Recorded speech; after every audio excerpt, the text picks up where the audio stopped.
세미나에 참석해 주신 국내외 전문가분들, 지자체 담당 공무원 등 관계자분 모두께 진심으로 감사의 말씀을 드립니다. 그리고 바쁘신 와중에도 이번 행사를 준비해 주신 건축공간연구원의 염철호 부원장님, 한국교통연구원의 우승국 박사님, 그다음에 손해보험협회의 신종혁 본부장님, 주관기관 관계자분들에게 감사의 말씀을 드리겠습니다. 이 세미나에 참석하기 위해서 해외에서 대한민국을 찾아주신 실비아 마르토스, 스페인 도시지역 자전거 네트워크 사무총장입니다. 다음에는 오코우치 케이코 일본 국토기술 종합정책연구소의 주임 연구관입니다. 그다음에 루이 이지미야마 일본 니혼 대학 건축학과 교수님께 진심으로 환영의 말씀을 드립니다. 또한 정책 토론에 참여하시는 건축공간연구원의 오성훈 위원님, 서울대학교 한상진 교수님께 말씀. 보행자의 안전은 시민들의 권리이자 국가의 책무입니다. 우리는 그동안 도로의 안전을 논할 때 주로 자동차와 운전자의 안전에 대해서만 살아왔습니다. 하지만 이제는 전 세계 모두 보행자 안전을 강화하는 방향으로 시선이 이동하고 있습니다.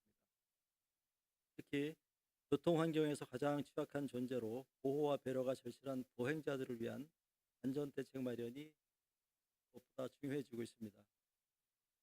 행정안전부에서는 보행자들의 안전을 보장하고 쾌적한 보행 환경을 조성하기 위해서 2012년에 보행안전 및 편의 증진에 관한 법률을 제정했고 2022년에 보행자 우선 도로 제도를 도입하는 등 보행안전 정책 등을 해왔습니다. 하지만 이러한 정부의 노력에도 불구하고 우리나라에서는 여전히 보행 중 사망자가 전체 교통사고 사망자의 15%를 차지하고 있습니다. 또한 올해 7월에 발생한 시청역, 서울시청역이죠. 사고 이후에 국민들의 보행로에 대한 불안감이 증가했습니다. 특히 최우선 보호 대상인 어린이들조차 자동차들로부터 위협을 당하고 있습니다. 고령화 시대로 접어들면서 많은 노인 보행자들도 보호할 필요성이 더욱더 높아지고 있습니다. 예전에 국제보행자연맹 바흐 회장은 아이들에게 정글에서 살아남는 법을 가르칠 것이 아니라 애초에 정글을 만들지 말아야 된다는 이는 어린이, 노인 등 교통약자들이 밖에서 안전하게 다닐 수 있도록 사고의 전환이 필요하다는 것입니다. 오늘 열린 세미나를 통해 새로운 사고의 전환점이 될 수 있는 선진 보행환경 정책과 사례를 함께 공유할 것이라고 생각을 합니다. 또한 많은 전문가들과 참석자분들의 정책 토론을 통해 발전적인 논의가 이루어질 것으로 기대하고 있습니다. 정부는 오늘 논의한 결과를 바탕으로 필요성 있는 정책을 마련할 것을 여러분께 다시 한번 이 자리에 참석해 주신 모든 분들께 감사합니다. 혹시 세미나 중에 궁금하신 점 있으면 하지 마시고 서로 좀 질문해 주세요. 감사합니다.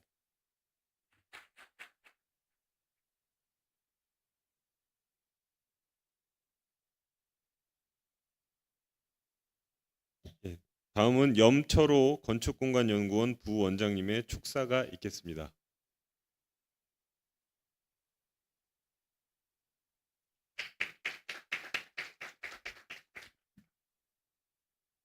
안녕하세요. 건축공간연구원 부원장 염철호입니다.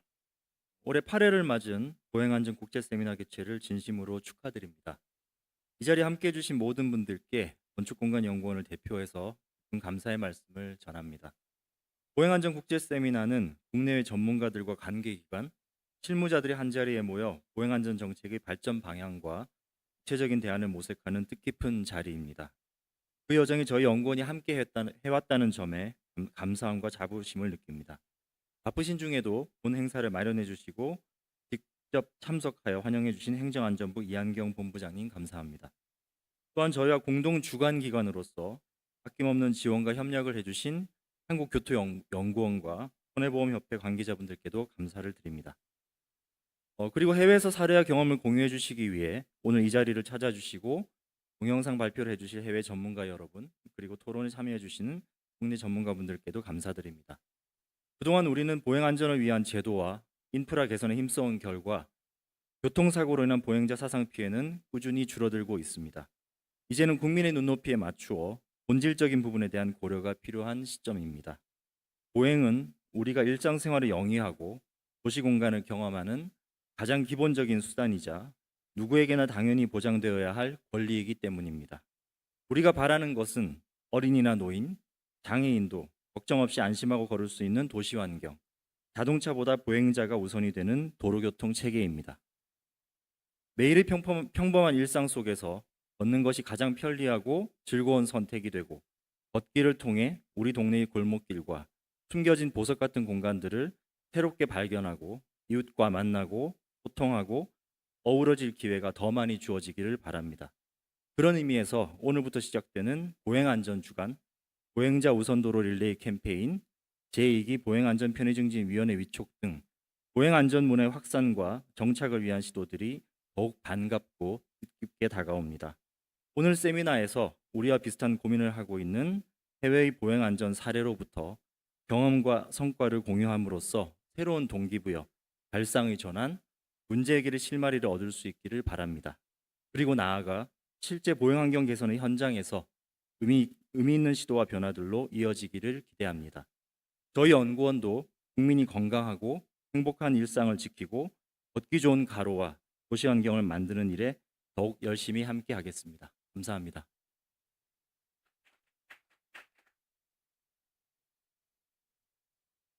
개회사와 축사해 주신 이한경 차관님과 염초로 부원장님께 감사의 말씀을 드립니다. 그러면 오늘 참석하신 내빈들의 전체 기념사진을 간단히 찍도록 하겠습니다. 우리 참석하신 내빈들하고 위촉 위원님들께서는 단상 앞으로 올라와 주시면 되겠습니다. 위촉장 받으신 위원님들까지 같이 올라와 주시면 되겠습니다.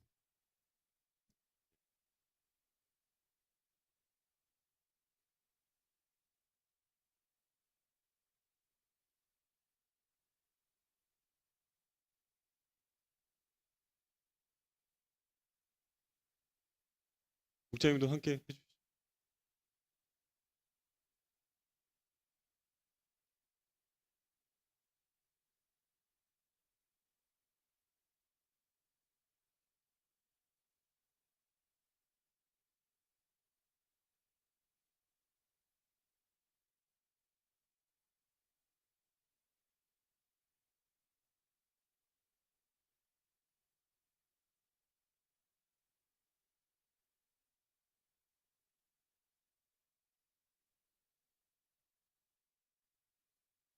예, 다 같이 오른손을 올려가지고 한번 해볼까요?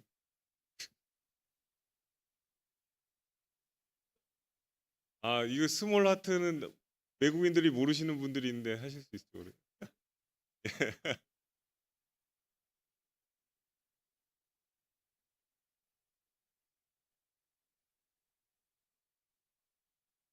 예, 고맙습니다. 단상을 잠시 정리한 이후에 강연 세션으로 넘어가도록 하겠습니다. 뒤쪽에 다과랑 커피가 마련되어 있으니까요. 편하게 가셔서 필요하신 분들은 커피하고 다과 좀 즐겨주시면 되겠습니다.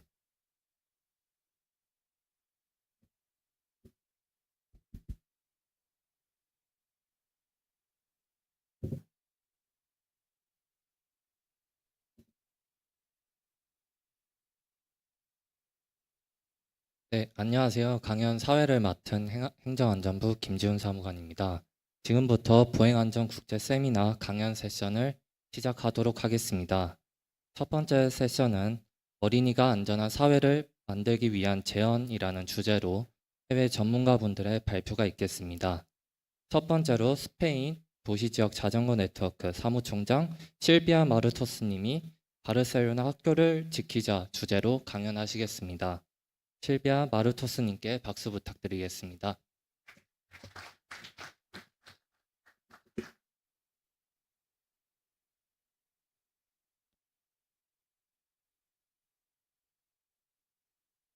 Hello, everyone. Good afternoon. It's my pleasure for me being here with you today to talk about Barcelona, my city, where I'm a public servant. And in the last period, I was working directly for this program, Let's Protect the Schools.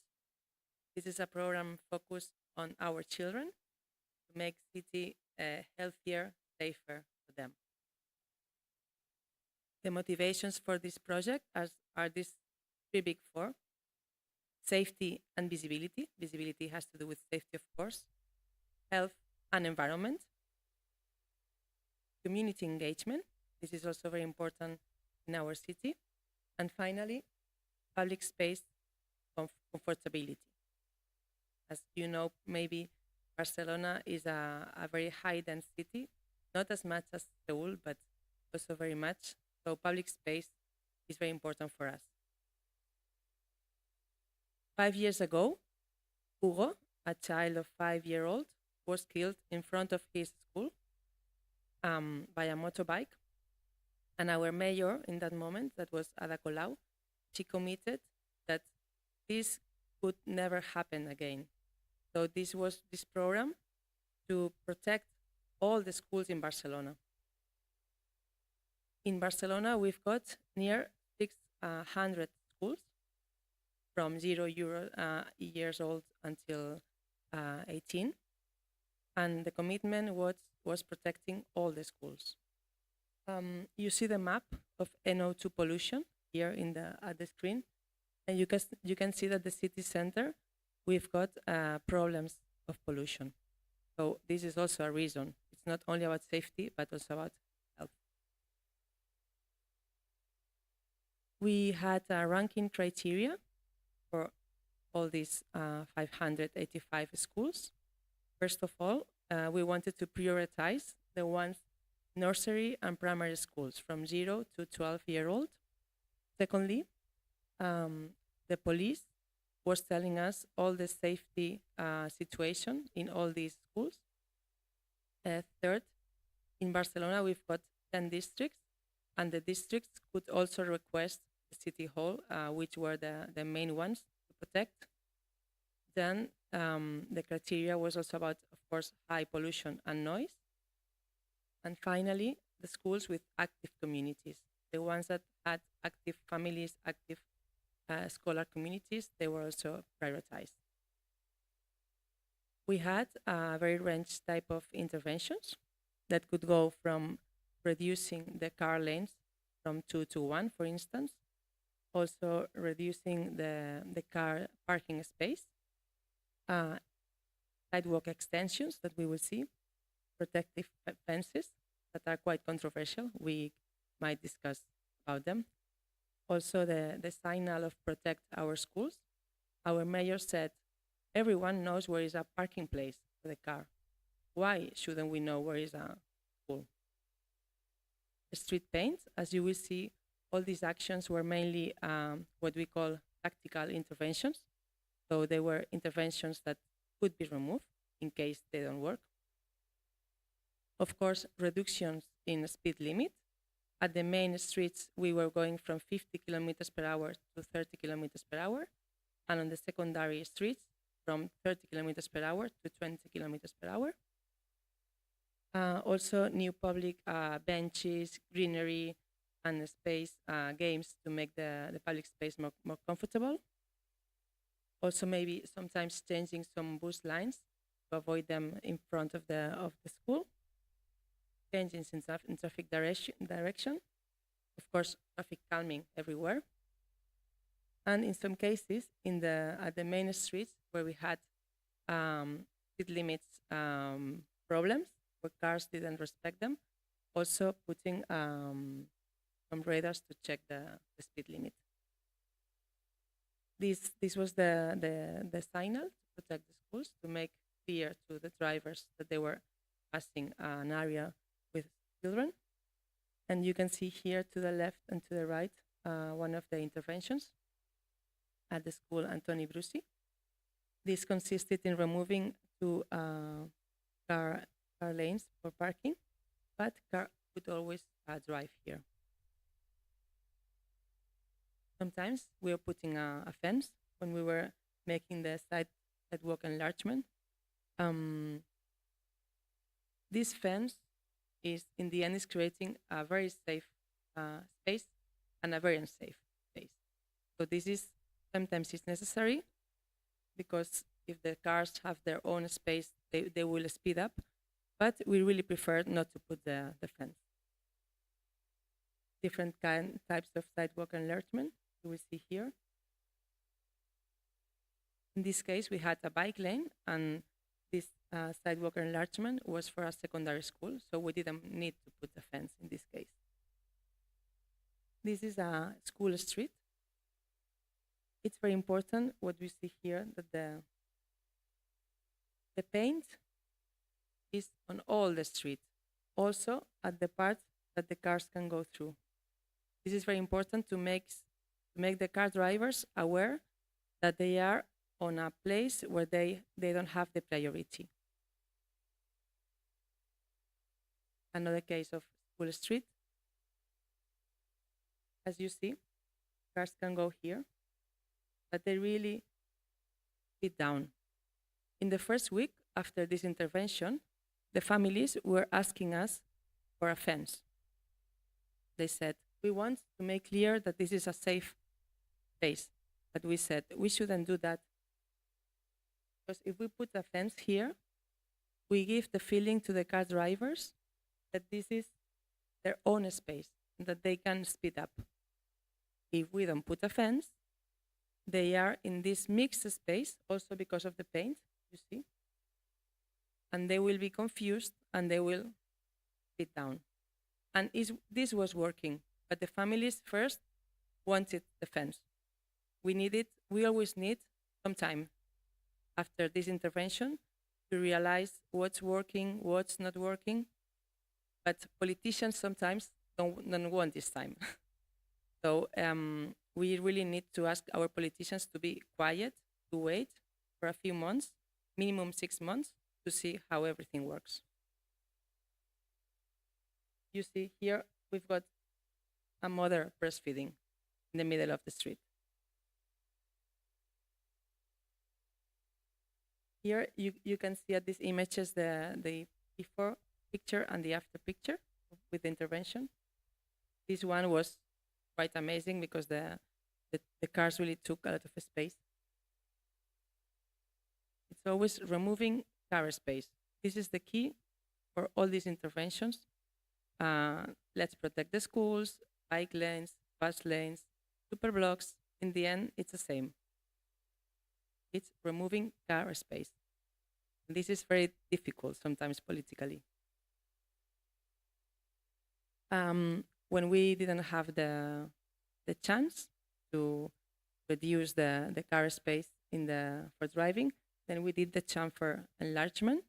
You can see here in Barcelona, we usually park 4 cars, and instead of this, we could get all this space for the families, for the kids.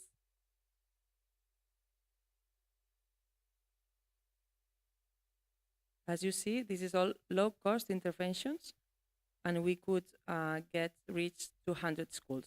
I will show you later. Again, 4 car places, and then we get benches, some greenery. And what is very important, it's more space for people, for everyone, not only for the families, not only for the kids, not only for the schools, but we get more public space for everyone in the city.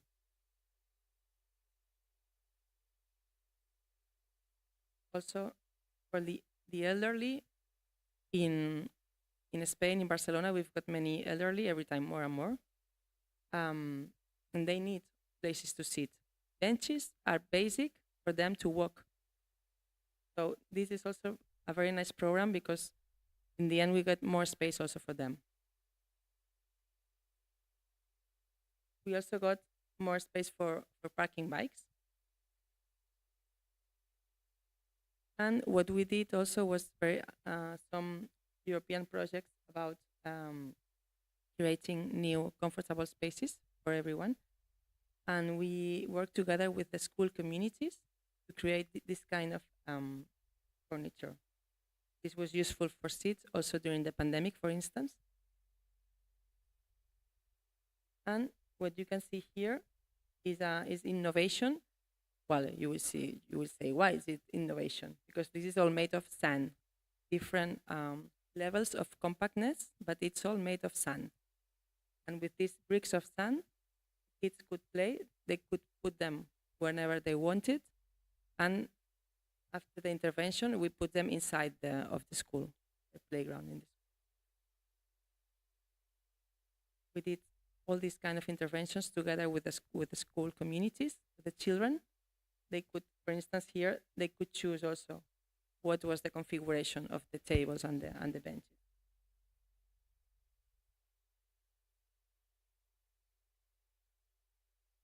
Oops. The budget. This is an interesting slide. What we spent between 2020 and 2022 to work with these 200 schools was 16 million euros. I'm sorry because I cannot make the translation fast, but it was an average of 70,000 euros per school. That's quite cheap. And then here you see the unitary cost per typology. In the school street, we spent about 100 euros per square meter.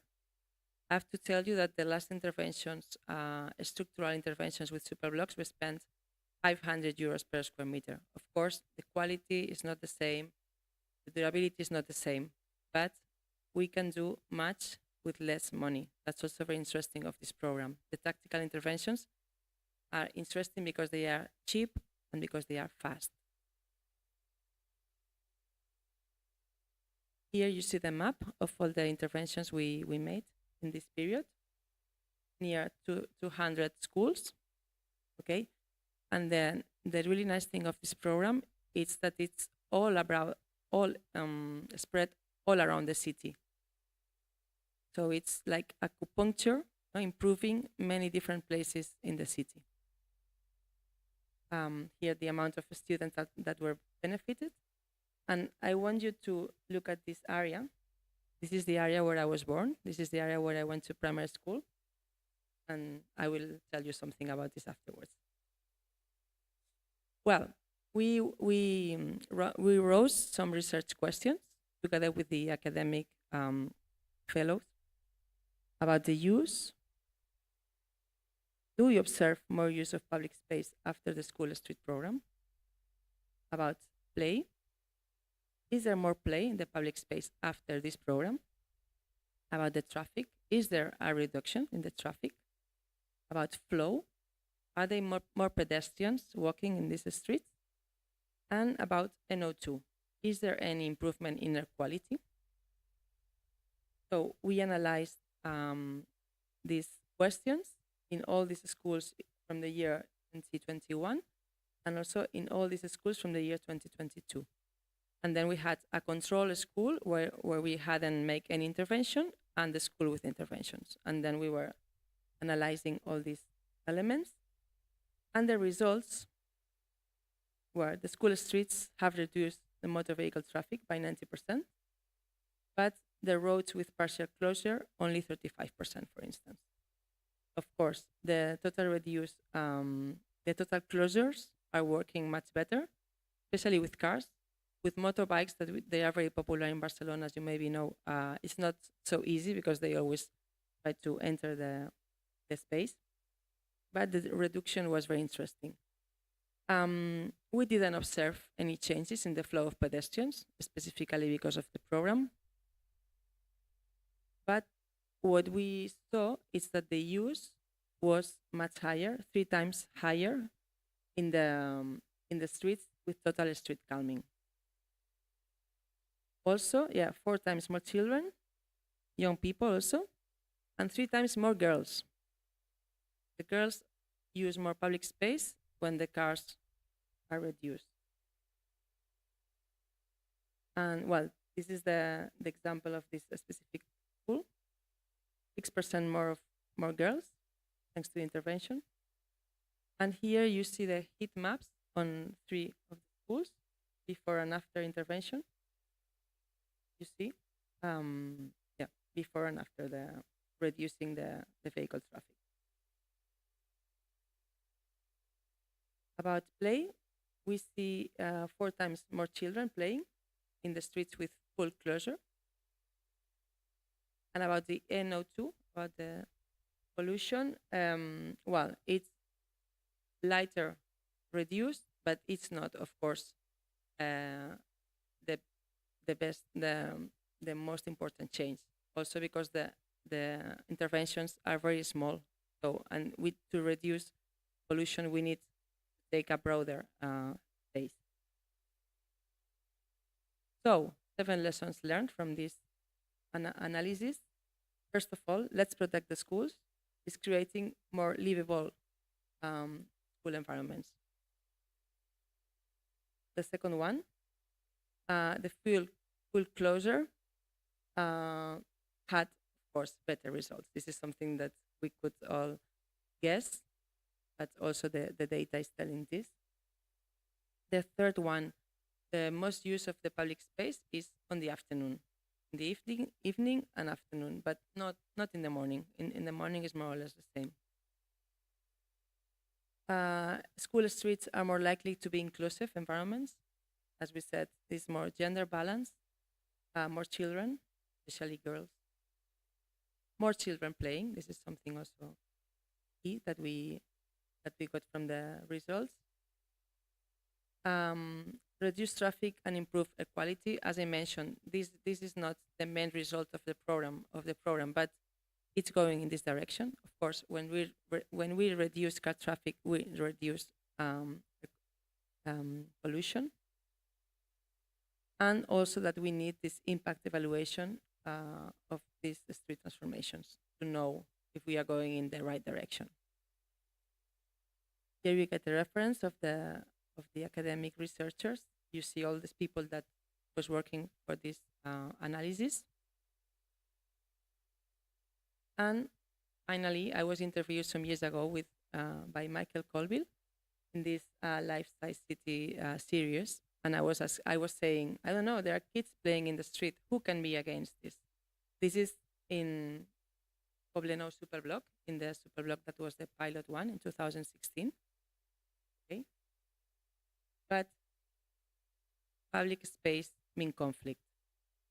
Now I go to the slide where you could see these red points at the school where I was when I was a child. We had a group of men protesting because they wanted to defend the car parking places, because they didn't want to walk 100 meters extra to park the car. And we had these interventions along the Peru Street, which were 8 schools from nursery to secondary, more than 2,000 children and families, of course. And we were removing, in the end, it was 90 car places. We were arguing with them, and after the debates, after negotiations, we agreed to reduce only 50 car places. But they said, no way. We are not going to let you reduce one single car parking space. And this was before the last elections that were last May, not this year, but last year. And then the politicians said, okay, we don't touch anything, because it was a tricky moment, of course. But after the elections, nothing happened also. So it's really important, to be aligned with your citizens, because they really can stop one of these interesting projects.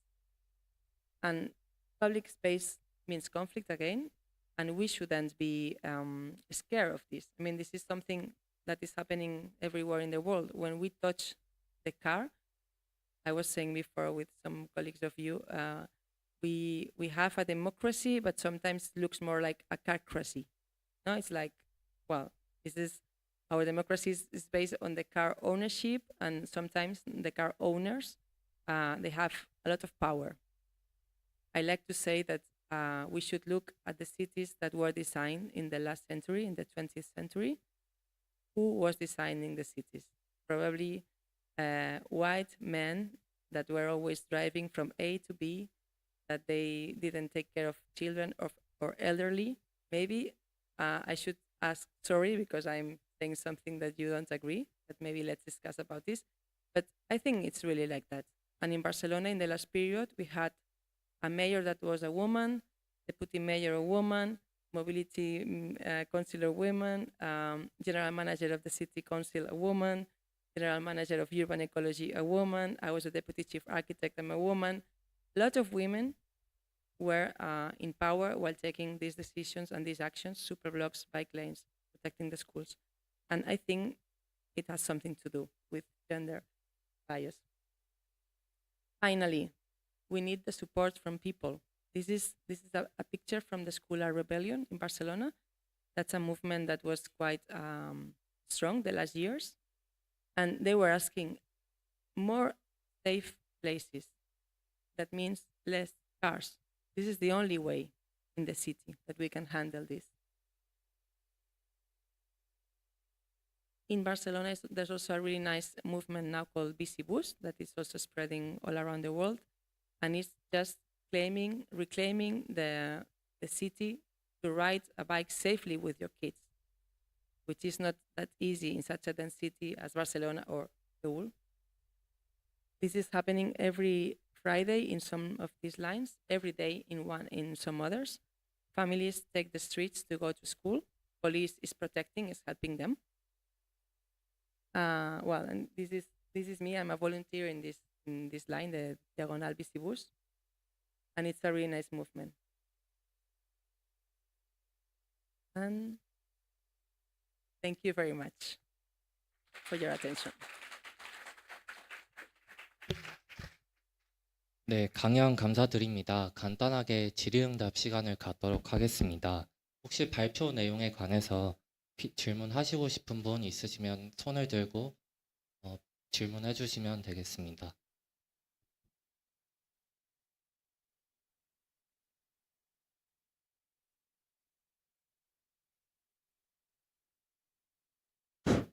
네, 행안부의 안전개선과장입니다. 발표 내용 우선 잘 들었고요. 혹시 지금 통역 듣고 계신가요? 네.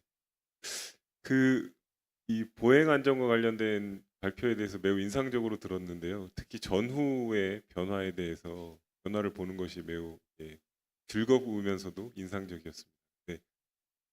들으면서 약간 어떻게 했을까라고 궁금해지는 부분이 주차 시설이나 주차 공간들을 없애고 그곳에 어떤 다른 색깔을 준다든지 다른 시설을 설치해가지고 환경 변화를 하면서 그 안전을 더 도모했는데요. 주차장을 없애는 일이 사실 한국에서 그렇게 쉬운 일이 아닙니다.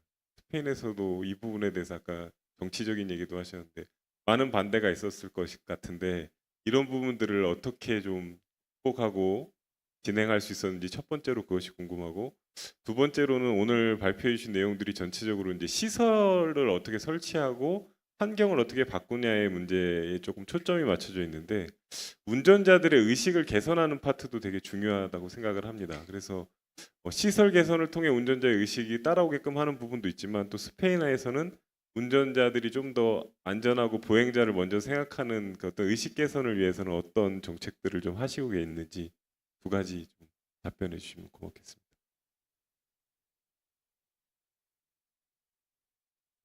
Okay. Thank you for the question. I think the first one is very clear, is political commitment.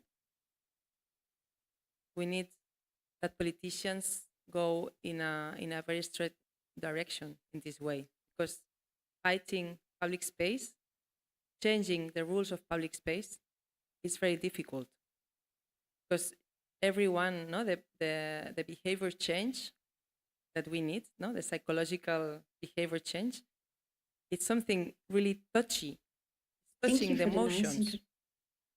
And that's sometimes is the problem, because you really touch the emotions of people, saying, why are you changing this to me? Everything was okay before. But when you put on the balance, all of us, we are pedestrians. All the children are pedestrians. Not everyone is a car driver. And we had data. We've got data of how many people are driving a car in the city of Barcelona for the internal commuting trips. It's only 15%. between car and motorbike. Only 15%. So most of the people in Barcelona are commuting on foot and public transit, not on car. So politicians, if it's clear where they want to go, I think that's the solution. Then about the second question, in Barcelona, the public space is a very reduced element, like in Seoul, I guess. And then there's a car parking policy to reduce or to order all the public space dedicated to cars. And then now, if you are not a neighbor, it's very difficult to park your car on the street. On a street, car parking has been reducing. Also, we've got a lot of parking underneath. So we had the balance of how many cars do we have and how many car parkings do we have also in the garage outside the public space. And it has been a very progressive way. It's not all of a sudden. Okay, we did these interventions, they were very fast, but they were affecting 4 car parking here, only few of them in. But there's a policy in the city since the year 2007, 2008 to reduce on street car parking. But it's always very difficult. I mean, there are protests. It's not neutral. You need to fight for that from the technical position, from the political position, and also the neighbors. It's very important. For example, with this program, in some districts, the school communities were explaining to the rest of neighbors this program. That's important because no one will say, I don't care about the safety of your children. No? But then it's important that it's the neighbors telling the neighbors from the same level, not a politicians or the city council saying, this will be like this. You need also the support of the local community. That's very important.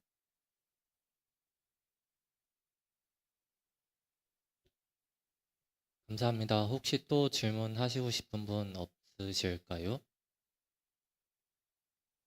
네, 없으면 첫 번째 발표를 종료하겠습니다. 귀중한 말씀 감사드립니다. Thank you. 네, 두 번째는 영상 발표입니다. 영국 브리스톨 대학교 교통사회센터 아사 토마스 연구위원님께서 플레이 스트리트, 스쿨 스트리트 주제로 강연하시겠습니다.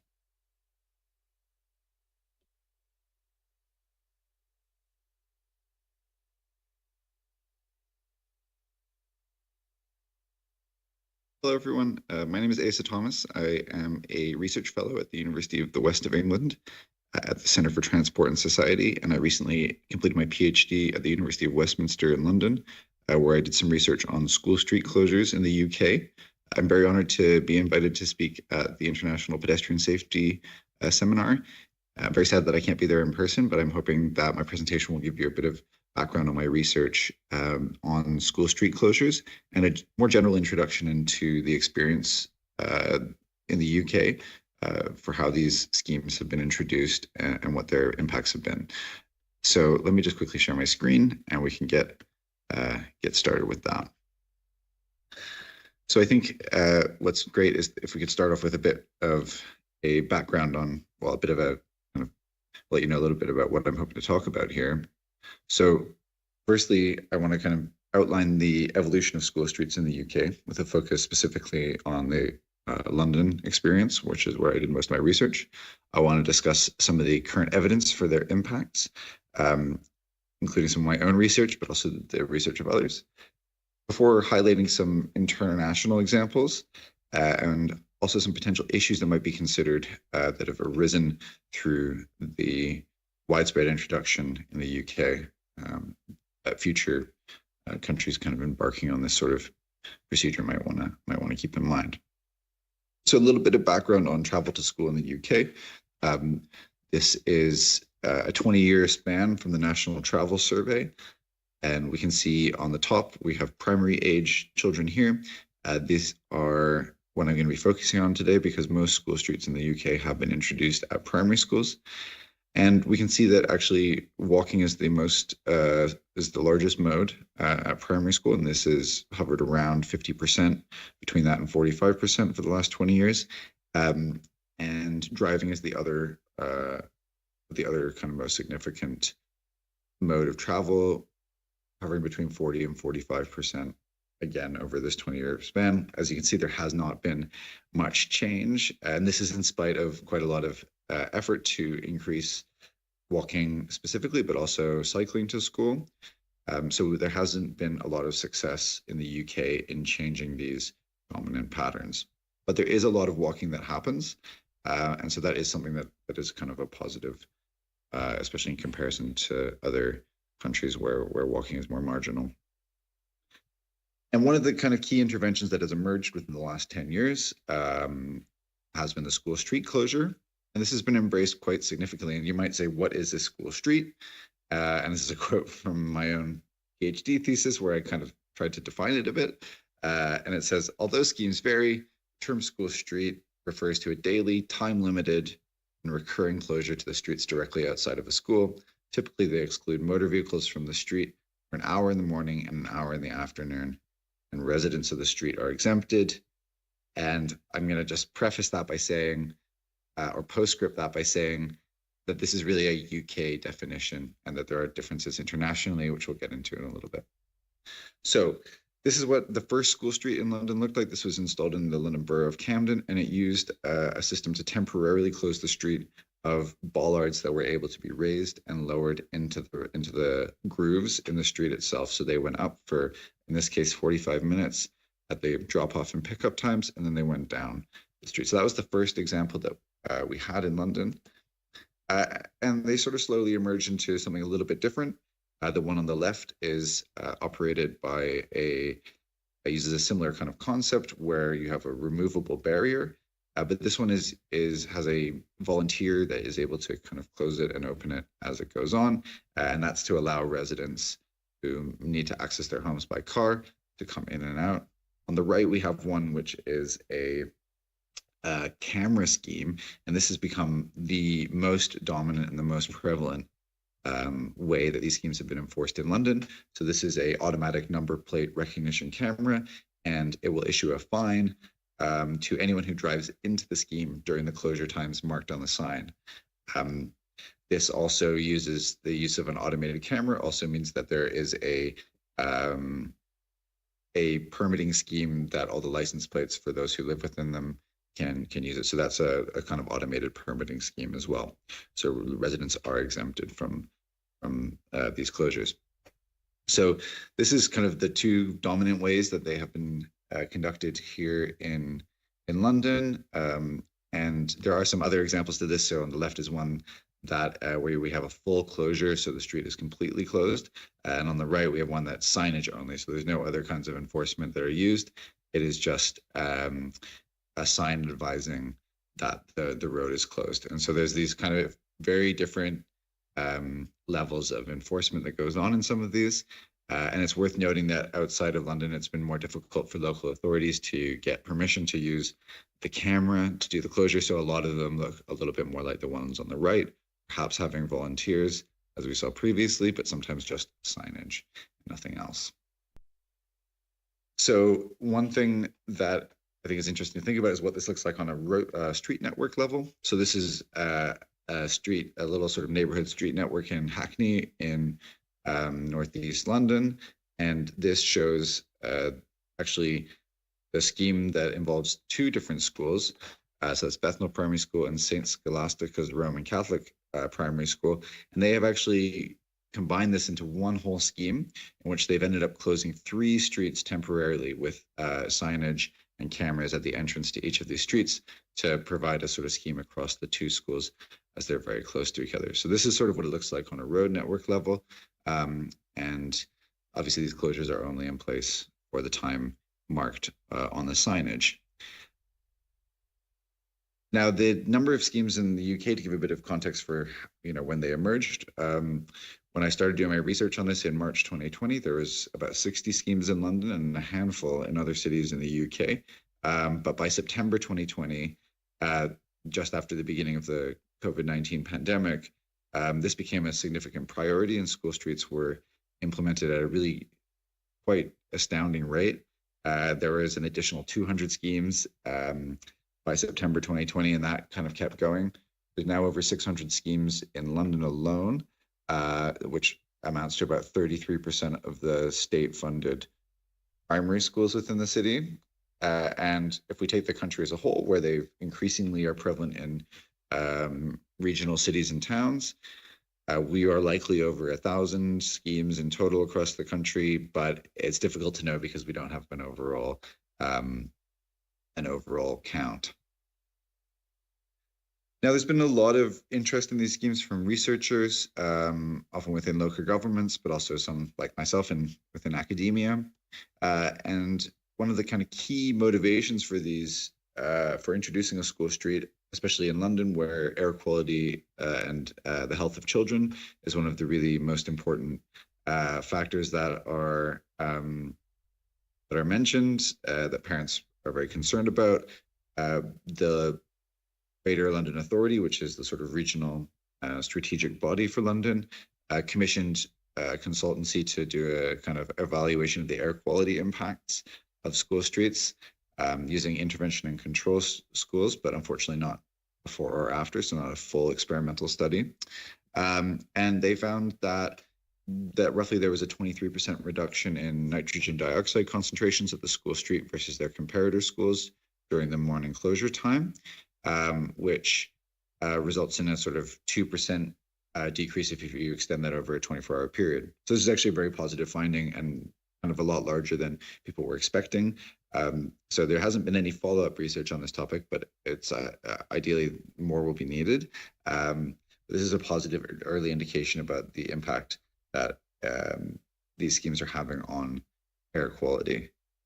Perhaps most interestingly for this audience is the impact on road safety and traffic displacement. So we actually have very good road safety data in the UK collected by through the police about any geo-referenced data set of all injuries and fatalities.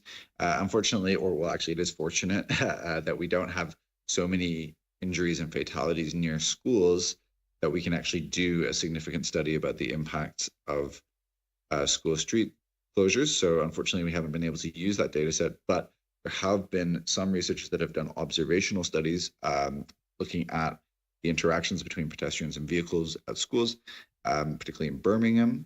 And they found that there was a significant decrease in the traffic around schools with the closure, as we'd hope with a scheme like this, and that this wasn't necessarily being significantly displaced to other roads. So the problem wasn't just simply being moved away, but that there was just actually less vehicle movement in total. So that's really important because obviously if we're just moving the problem to the edge of the scheme, then it's not going to provide an amazing safety benefit for children on their entire route to school. Now they did find more pedestrian vehicle interactions at the entrances to the closure, but these interactions were not more severe, and the perception of safety by residents and parents was greatly improved. So people felt much safer in the environment as well. So we have some positive indications as well. Finally, one of the other indicators that we have that policymakers reference quite significantly is behavioral change and increasing active travel to school. Obviously, this is a very small intervention, and it aims to do a lot of different things around safety and air quality, but there is the hope that it will prompt parents to change how they get their children to school. I've done a little bit of research on this myself, both using kind of meta-analysis of local government research on the topic, but then also using a database of travel surveys in a quasi-experimental structure. So looking at schools where they did have school streets, about 100 of those, 400 schools where there were no school streets, looking before and after the introduction or the kind of COVID period where all the school streets went in London. And I found some really positive results, actually.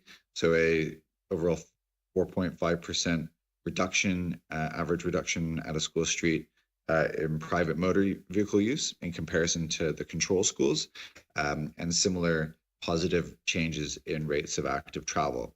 So we can say there's a sort of average effect of a school street in terms of how it's changing parents' behavior, and it's in the right direction. So we are actually getting these decreases in driving that policymakers had hoped for. So it's not a huge change, but it's actually perhaps more than might be considered, given it's such a small closure, often just directly in front of the school itself. And this is really to highlight some of the sort of international examples. So it's very important to say that London or school streets are not just a UK phenomenon by any means. They've been pursued in other European cities and actually in North America as well. By far, I'd say London is the most extensive, has the most extensive scheme, school street scheme in the world. But the two other cities that I'd say are closest to them is Paris and Barcelona. So on the left, we have an example of the Parisian school streets. I think these are very interesting. They've gone for, in some cases, the sort of same temporary closure that we have in the UK, using, again, temporary barriers. In this case, much nicer designed to sort of blend in with the streetscape and the existing street furniture in Paris, and this kind of wrought iron design. But then also they've done a lot of ones where they've completely pedestrianized the street, introduced planting, and it's part of their broader climate adaptation strategy. So they're looking much more significantly at kind of transforming the entirety of the streetscape. On the right, we actually have one of the Barcelona school streets, and they've looked at both schools on smaller residential streets and actually main roads. So this is a difference, again, between the UK, which is only really on smaller residential streets. They looked on the main roads and taken parking out, introduced barriers to protect parents and children, and then put in seating, play elements. They painted, in many cases, different paintings on the floors, which also have a play element, and then introduced planting and temporary planting with trees and pots. And so this is a kind of more tactical urbanist approach, and they're very concerned about the social impacts and kind of providing place for socialization and play with the children, and that's very prevalent in how they've measured it as well. They're very interested in how long parents and children are staying at the end of the school day. So I have some final thoughts just to kind of wrap this all up together. Really, I think it's important to say and to highlight that there is a spectrum of different approaches to creating school streets, sort of from the time closures that are very prevalent in London to more permanent changes to the streetscape. And this is something that is increasing in the UK as well. So that example I showed on, I think, the third slide of examples, there are schemes in London that are increasingly emulating the Paris and to some extent the Barcelona model and actually closing the entirety of the street. There are advantages and drawbacks to each of these approaches. The temporary closure works in areas where a full pedestrianization is just not possible, perhaps given the need for residents to access their homes by car. And also the temporary schemes are much cheaper and easier to put in at scale. And the reason why there are so many more schemes in London versus Paris and Barcelona is that the model that London adopted with the temporary closure is much more flexible and easy to implement without significant budget and without significant planning. And so that's another aspect. It allowed for much more significant and rapid change. The other point I'd like to make is that there has been significant investment in these schemes in the UK, and they now actually feature in most urban areas and many smaller towns. This is not yet at most schools and not yet to the same extent as it is in London, but it is increasingly expanding outside of London. And many of the cities in the UK outside of London are much less amenable to the kind of, they're much more car dominated. People rely on motor vehicle transport much more, but it seems that these schemes are actually working outside of the London context, which is really excellent. So it's not just for cities like London. One of the reasons they have been really successful in all kinds of places is that they are seen as much less controversial than other road space reallocation initiatives that have been trialed. So there have been lots of significant debates over the use of low traffic neighborhoods in particular, which block through traffic in residential neighborhoods.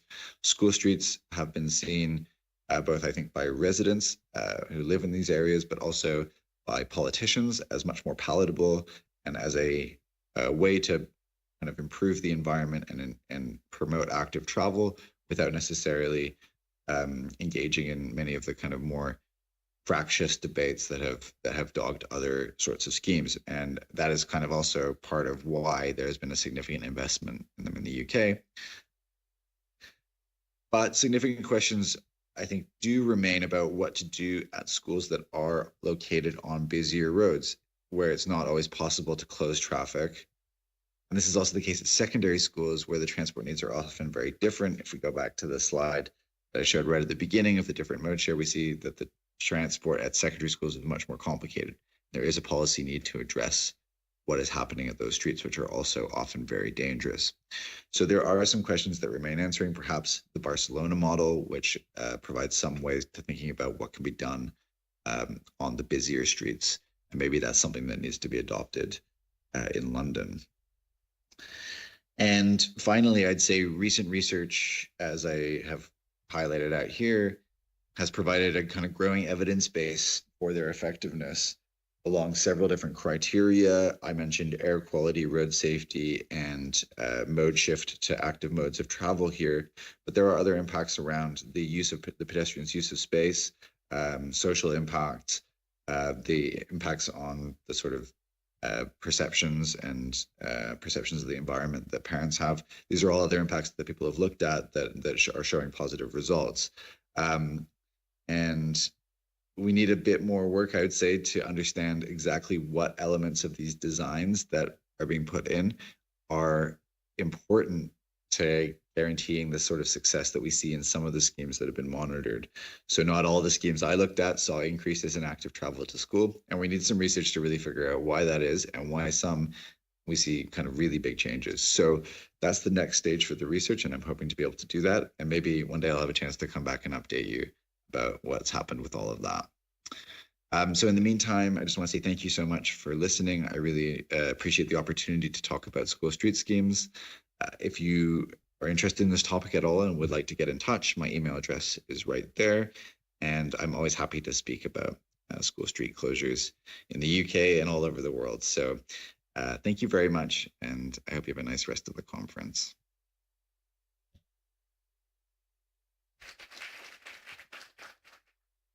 네, 두 번째 발표가 끝났습니다. 많이 피곤하실 시간인데요. 세 번째 발표 이후에 휴식 시간이 준비되어 있으니 끝까지 집중하셔 주시면 좋겠습니다.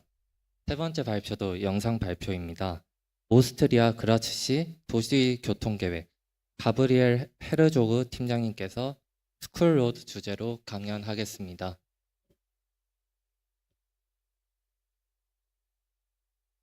Thank you for the nice introduction. My name is Gabriele Herzog. I studied smart building and smart cities at the University of Applied Sciences in Salzburg, and since 2020 I'm working as a project manager in the traffic planning department of the city of Graz. In my current role, I focus on creating connections between people and the environment through projects involving shared spaces, child-friendly mobility concepts, and various urban development initiatives. Although I will not be able to attend the conference live, I'm pleased to contribute this pre-recorded message. Unfortunately, I won't be able to take questions directly, but please feel free to contact me afterwards. Thank you for your attention and have a great and enlightening conference. First of all, I would like to give you a brief introduction to Graz, the second largest city in Austria and the capital of the federal state of Styria. On this slide, you can see Graz's location within Europe and Austria. Graz is a vibrant urban center known for its rich history and its innovative approach to urban development. Covering an area of about 127.5 square kilometers, Graz has a population of approximately 300,000 people. This results in a population density of around 2,350 inhabitants per square kilometer. Located in the southeastern Austria, the city is close to the borders of Slovenia, Hungary, and Italy, which has historically influenced its cultural and economic relationships. Graz is also known for 50,000 students on 3 main universities.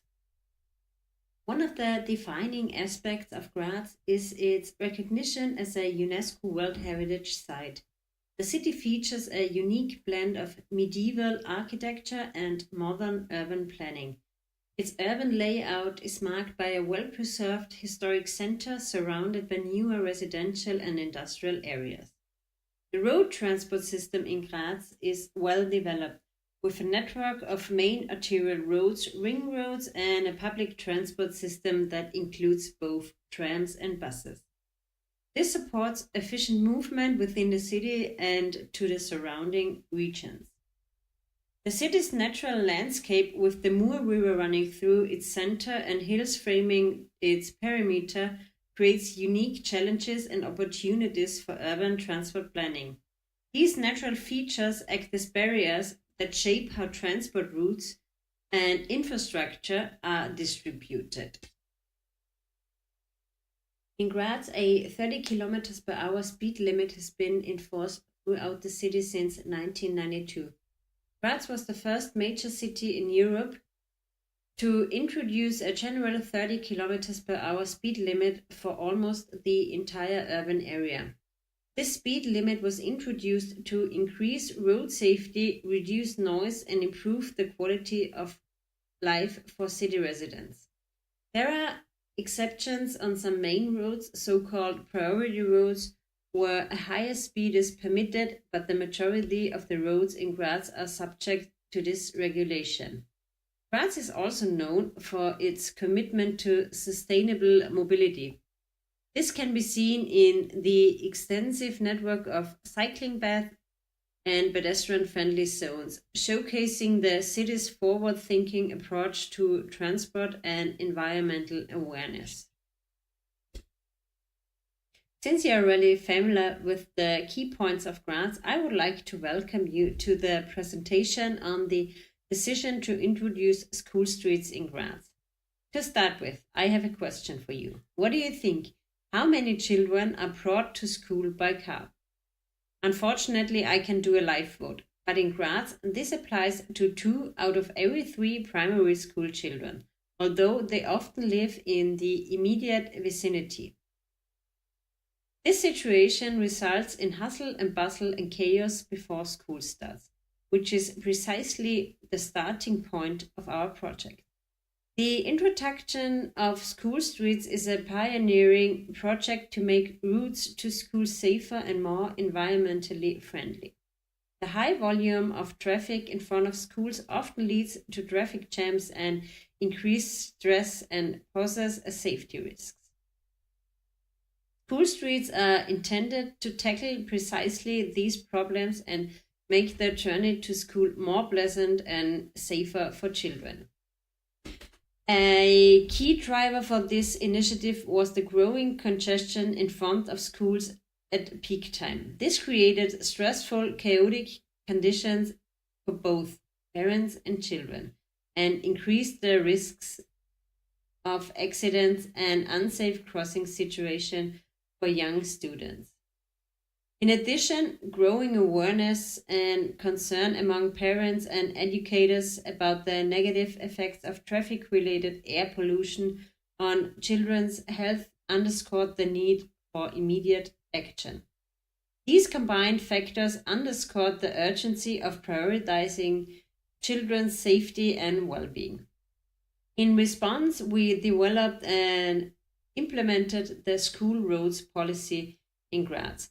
By restricting traffic in front of school during critical times, we sought to create a safer, cleaner, and more welcoming environment. This approach not only improves safety but also encourages walking and bicycling, promoting healthier and more sustainable habits from early age. The concept of school streets is based on the 33rd Amendment to the Road Traffic Act, which came into force on October 1st, 2022, and introduced the school street traffic sign you can see on the slide, the blue one. School streets are closed to car traffic before school starts or at the end of the school day, so that the entire roadway is open to pedestrians. Cyclists are only allowed to ride here at walking speed. There are also exceptions for residence cars and school buses, which are allowed to drive at walking speed too. In Graz, the school street regulation is limited to 30 minutes before school starts. Prior to the introduction of school streets in Graz, several measures and programs were already in place to ensure the safety of school children. First, the School Mobility Management Program has been offered since the 2010-11 school year. This initiative educates teachers, parents, and students about the benefits of sustainable and climate-friendly mobility. The goal is to promote long-term changes in mobility behavior, reduce traffic, and create calmer traffic conditions around school. Another important tool is the school route plan, which was developed in cooperation with the Austrian Accident Insurance and the Austrian Road Safety Board. These plans show the safest routes to school and help parents and children practice getting to school, thereby increasing the safety of young students. Graz has also introduced school crossing guards and traffic surveillance.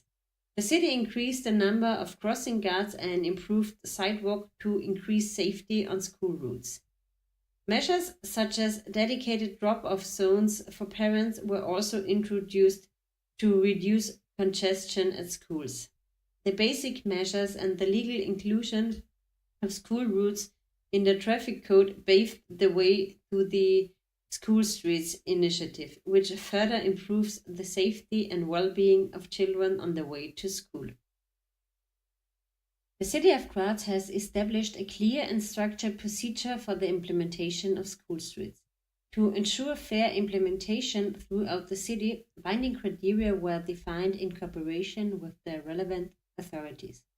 These criteria specify that school streets can only be established for primary schools located on streets without priority on network function. Schools can apply for a school street by simply sending an email to the traffic planning department, after which the location is evaluated. There are about 100 schools in Graz with about 30,000 students. When it comes to safety, Graz faces similar challenges to other cities in Austria and Europe, especially in areas with heavy traffic due to parents dropping off students at school. However, with the implementation of school streets and other measures, the city aims to significantly improve these conditions. To manage these processes, a dedicated team within the traffic planning department works in coordination with schools, local authorities, and other stakeholders to manage and oversee the initiative. The team ensures that each request is vetted and that the necessary evaluation and implementations are carried out effectively. Strict criteria must be met before school streets can be set up. Priority roads and public transport routes are excluded, and additional factors such as nearby businesses, parking situations, and safety when entering and exiting parking spaces are taken into account. Each school applying for school street must meet these conditions to ensure that the implementation is safe and effective. While these criteria are rigorous, they are not insurmountable for most schools. The process has been designed to be as inclusive as possible, allowing many schools to apply. Elementary schools located on smaller local streets typically find it easier to meet their criteria. However, schools on major roads or with a complex traffic patterns may face challenges and may need additional measures to qualify. It is rare for an application to be outright denied for being inappropriate. Instead, if a school does not initially meet the criteria, adjustments and alternative solutions are explored in coordination with the traffic planning team to improve safety conditions and make future implementation feasible.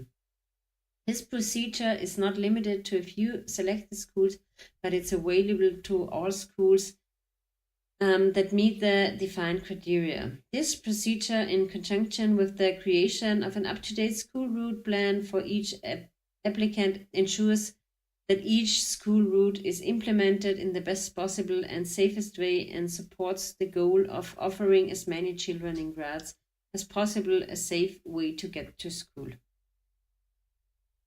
A major advantage of school streets is that they are easy and inexpensive to implement. Temporary scissors barriers and signs designed by children mark the closure. Graz provides one person per school to ensure safety on the way to school, and schools have to organize additional support from parents, grandparents, volunteers. These people are trained by police and authorized by authorities to ensure the school route. For the year 2024, the cost of implementing school routes and staffing the school routes will be almost 40,000 euros. To increase acceptance and awarenesses of the school route, accompanying information measures are essential. An information campaign is aimed specifically at parents, teachers, students, and residents to promote understanding and support. The students receive teaching materials and they are drawing competitions in which the children design posters and illustrations for the school route. The best designs are transformed into traffic signs and hung at the scissor barriers to increase visibility and students' sense of responsibility. These measures are intended to strengthen acceptance and cohesion within the school community. Feedback from teachers has been that social control among each other is quite high.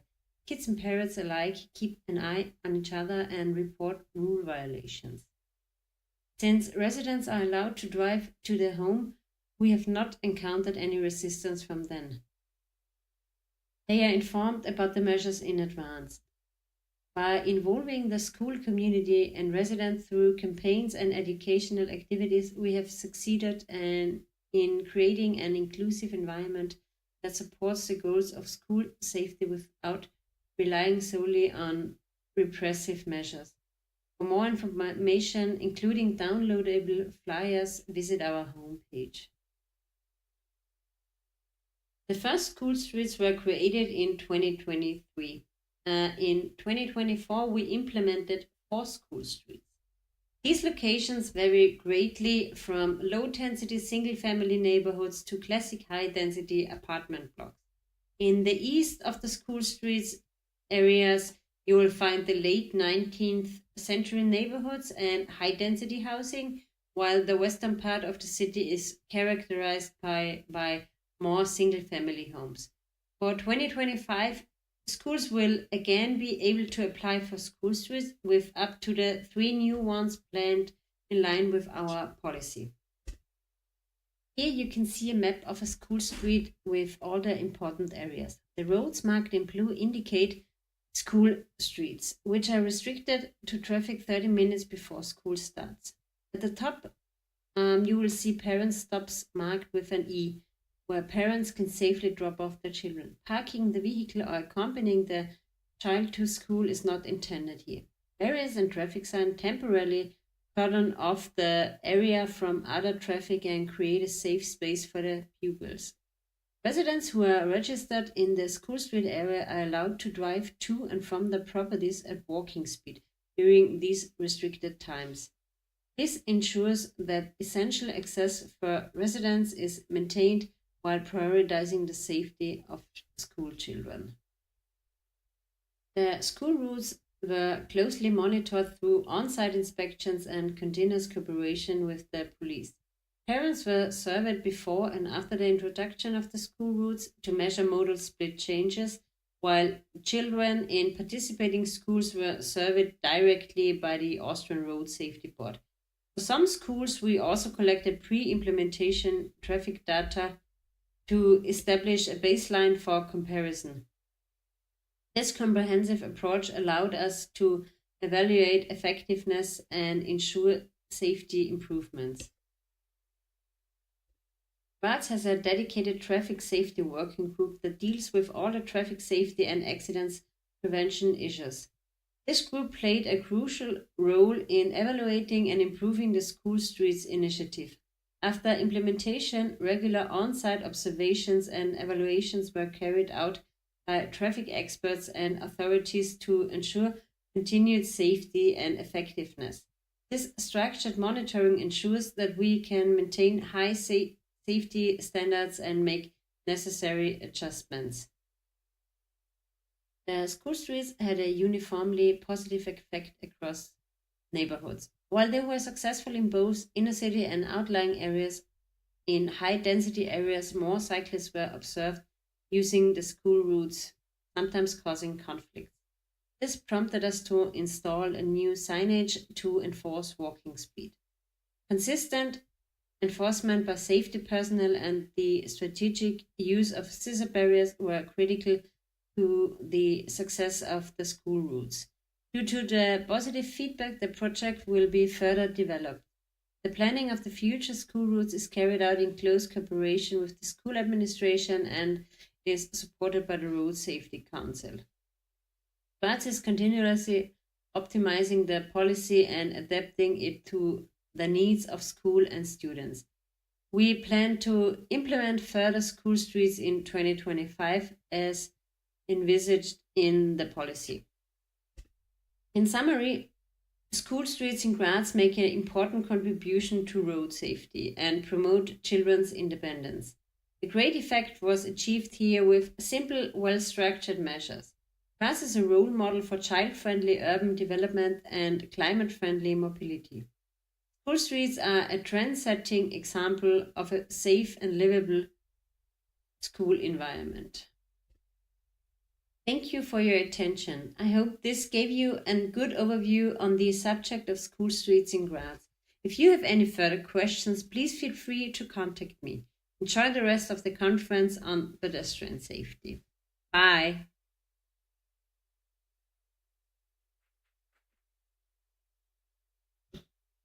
네, 이상 첫 번째 세션이 종료되었습니다. 지금부터 휴식 시간을 약 10분간 갖도록 하겠습니다. 3시 5분부터 두 번째 세션을 다시 재개하도록 하겠습니다.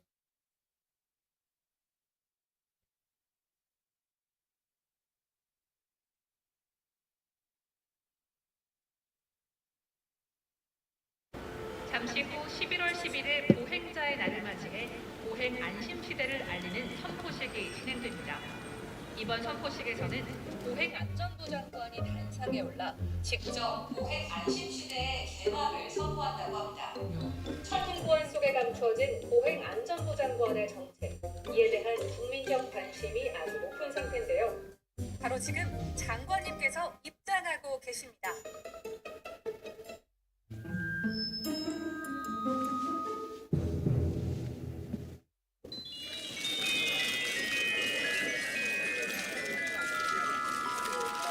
안녕하십니까. 보행안전부 장관입니다. 대박. 여러분, 이제 도로 위에서도 눈치 게임은 그만합시다.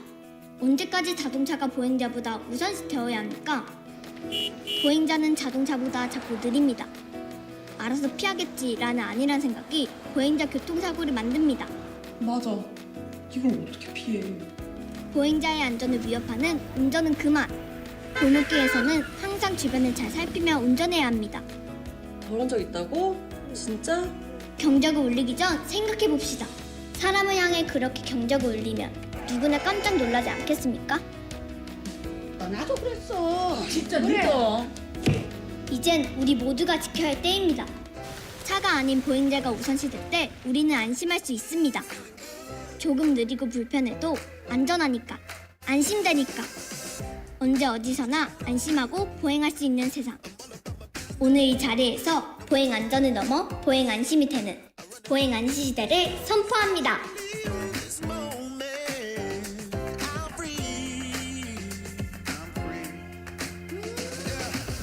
보행 안심 시대, 우리가 함께 만들어갑니다.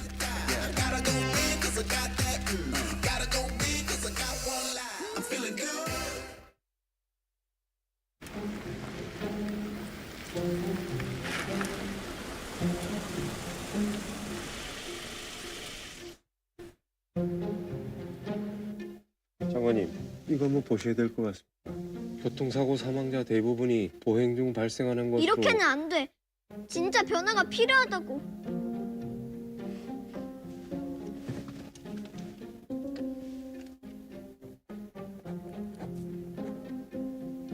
내가 직접 나서야겠어.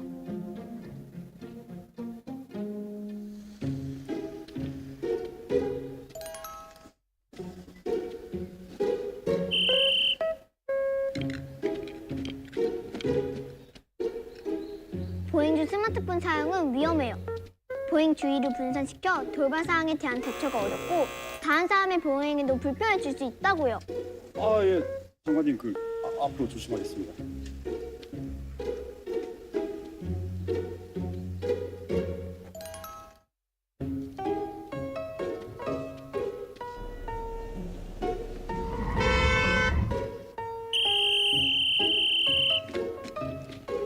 이렇게 좁은 골목길에서는 오토바이나 자전거, 자동차 등이 모두 다닐 수 있는 곳이기 때문에 항상 주변을 잘 살펴야 돼요. 운전자 시야에는 여분의 작은 체구가 가려질 수 있기 때문에 뛰어서는 절대 안 되겠죠? 네, 조심할게요.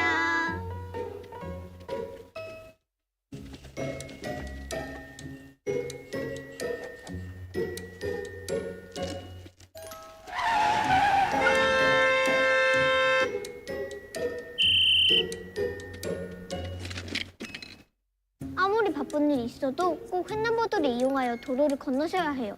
어르신이 경우 무단횡단 하면 더욱 위험하니 특히 조심하셔야 해요. 아이고, 장관님 잘 알겠습니다. 고마워요.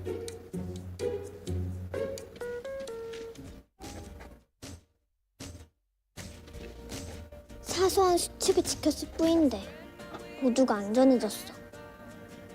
지켰을 뿐인데 말이지. 지켰을 뿐인데. 사소하지만 지켰을 때 만들어지는 모두가 안전한 보행 안심 시대. 보행 안전 수칙 지켰을 뿐인데. 우리 모두 약속. 보행 안심 시대. 우리가 함께 만들어 갑니다.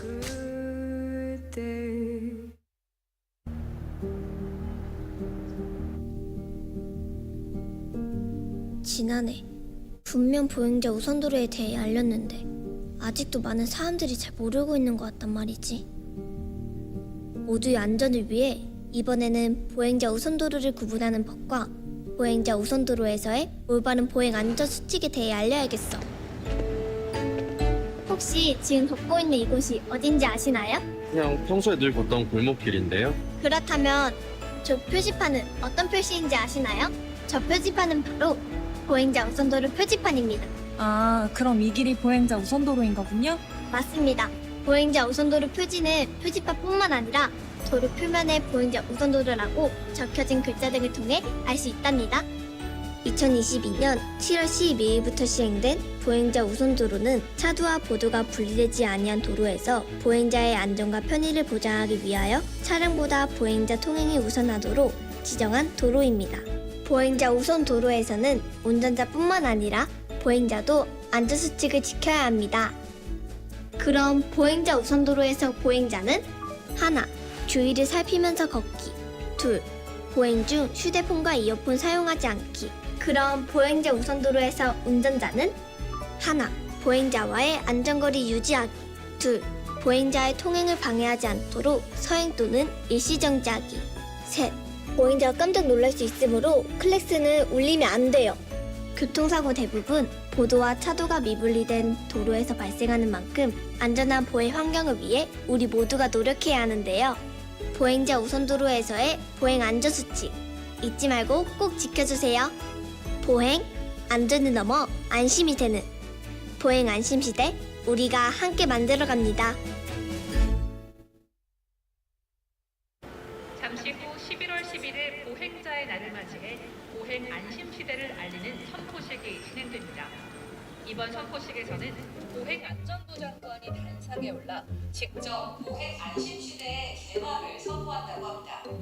철통보안 속에 감추어진 보행안전부 장관의 정책, 이에 대한 국민적 관심이 아주 높은 상태인데요.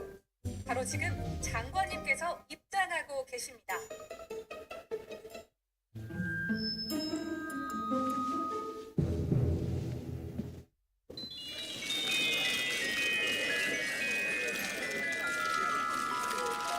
안녕하십니까. 보행안전부 장관입니다.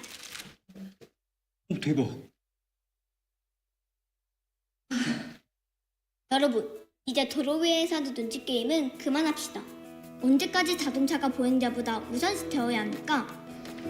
보행자는 자동차보다 자꾸 느립니다.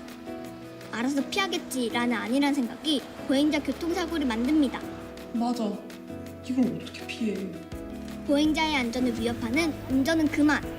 골목길에서는 항상 주변을 잘 살피며 운전해야 합니다. 저런 적 있다고? 진짜?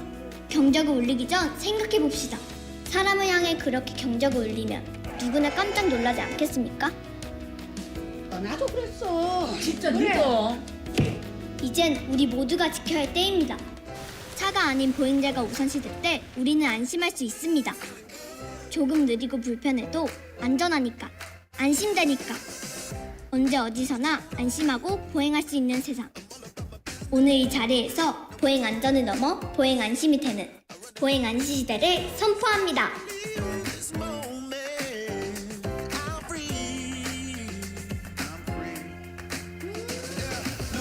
보행 안심 시대, 우리가 함께 만들어 갑니다.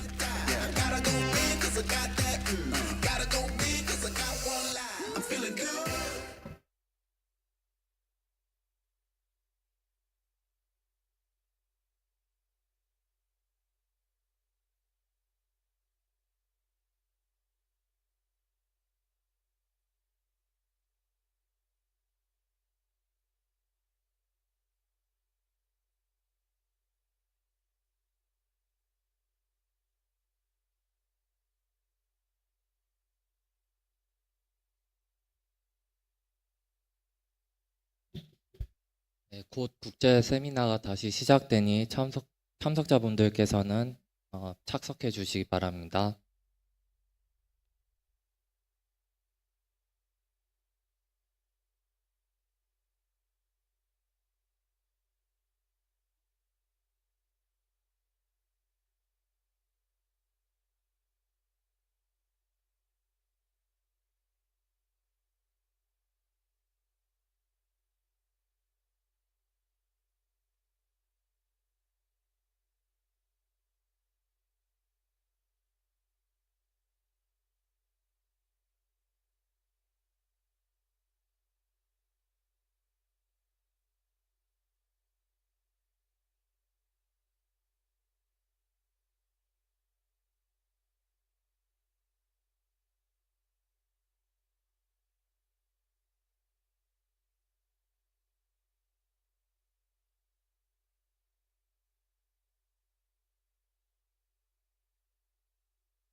네, 두 번째 강연 세션을 시작하도록 하겠습니다. 강의 세션 주제는 보행환경 개선 사례를 통한 시사점 공유입니다. 먼저 일본 국토기술종합정책연구소 주임연구관 오코 치케이코 님께서 일본 호코미치 보행자 편의 증진도로 사례를 발표해 주시겠습니다. 네, 모두 오코 치케이코 님께 박수 부탁드리겠습니다.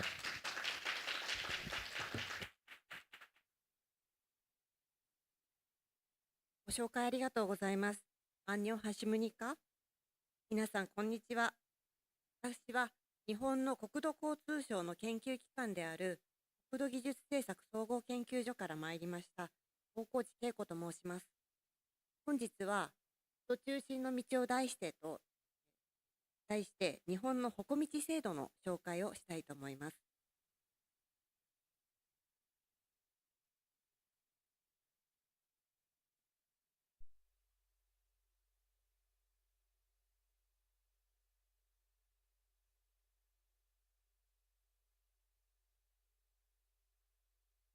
さて、こちらはアメリカのニューヨークのタイムズスクエアの写真です。タイムズスクエアでは半年間にわたる社会実験を経て、2010年以降、ブロードウェイは恒久的に広場化された結果、歩行者数が 11% 増加したそうです。写真のように大変多くの人で賑わっています。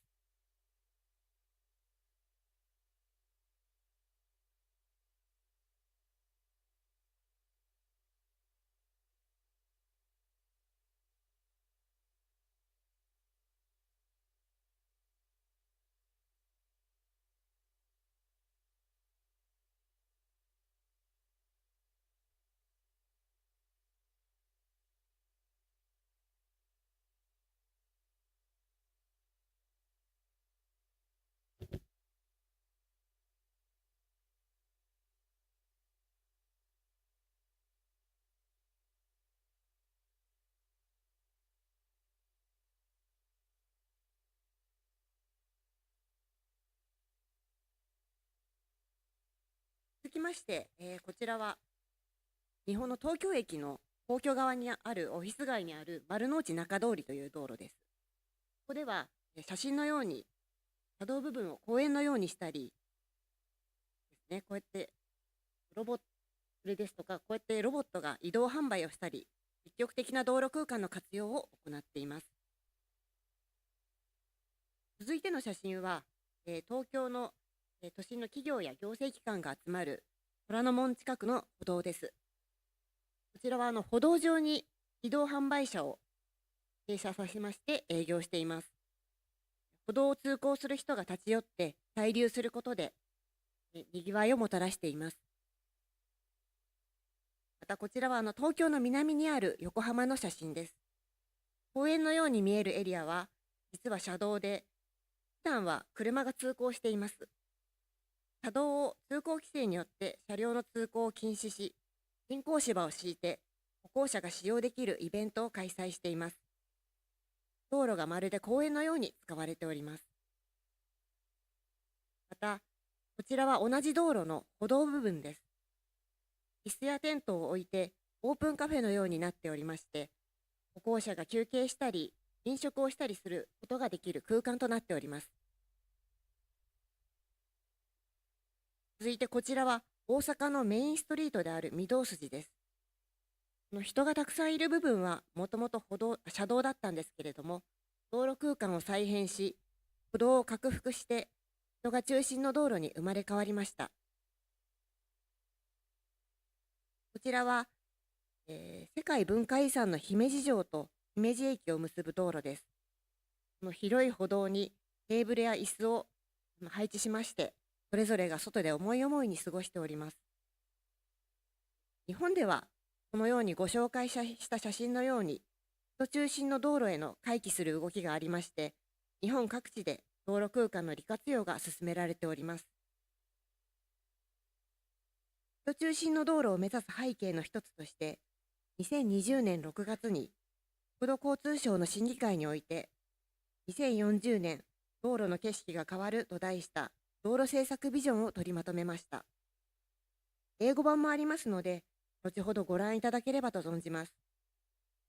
この中では、社会経済の変革を見据えながら、道路政策を通じて実現を目指す人々の幸せにつながる道路空間づくりを提案しています。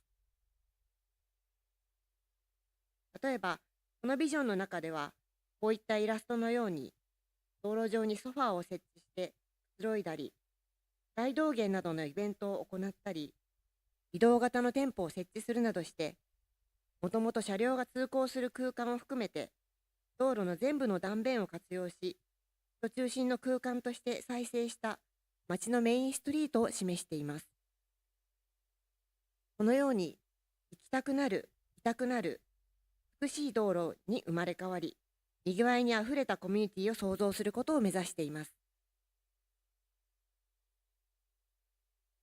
また、曜日や時間帯に応じて、道路空間の使い方が変わる予測マネージメントを提案し、車両の通行を確保しつつ、にぎわいと交流の場を提供する道路空間とすることで、都市の魅力を向上させることを目指しており、道路を人々が滞在し、交流できる空間に回帰することを目指しています。こういった社会背景を踏まえまして、道路の主役は誰なのかということに着目して考えています。これまでは、主に車両の通行のために大きな空間を割いた道路空間でしたが、道路が人が滞在し交流できる空間に変わり、車優先の道路から人中心の道路になることを目指しています。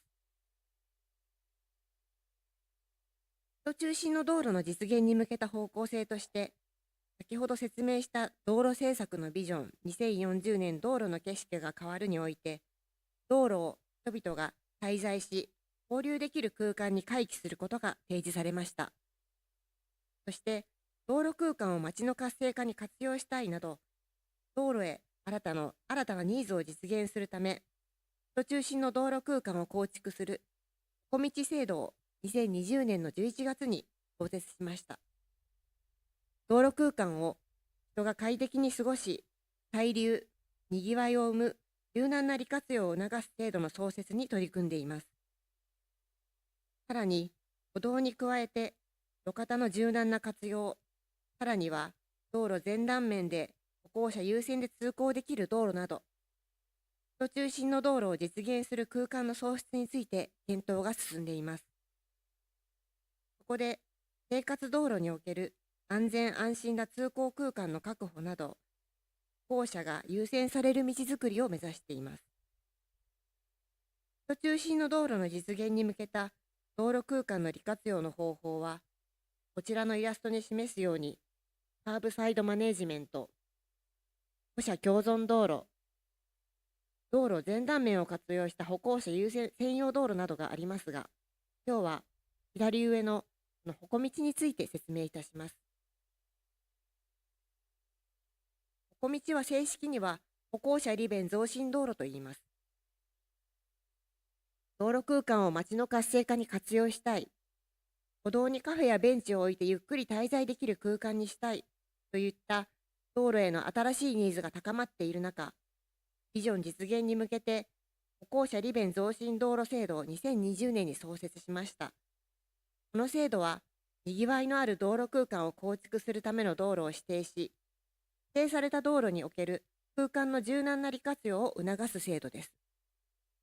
歩行道として指定された道路では、歩行者が安心・快適に通行・滞留できる空間の構築を可能とするといったことが規定されております。歩行道という名前には、歩行者のための道、安心して歩ける、楽しく過ごせる道、歩く人がほっこりする道、そんな道になったらいいなという思いが込められております。これまでの道路は、車が走るための場所、どこかに行くための空間であったのですが、歩道制度によって、道路は人がくつろぐ場所、道が目的地、人の感情があふれる空間となって、道の景色が車中心から人中心へと変化していきます。具体的には、これまで交通機能を重視していたため、食事施設の設置ですとか、広告の設置、その他の用途への活用は限られておりましたが、小道の制度によりまして、オープンカフェやデジタルサイネージ、サイクルポートの設置といった多様な活用が道路上で行えるようになりました。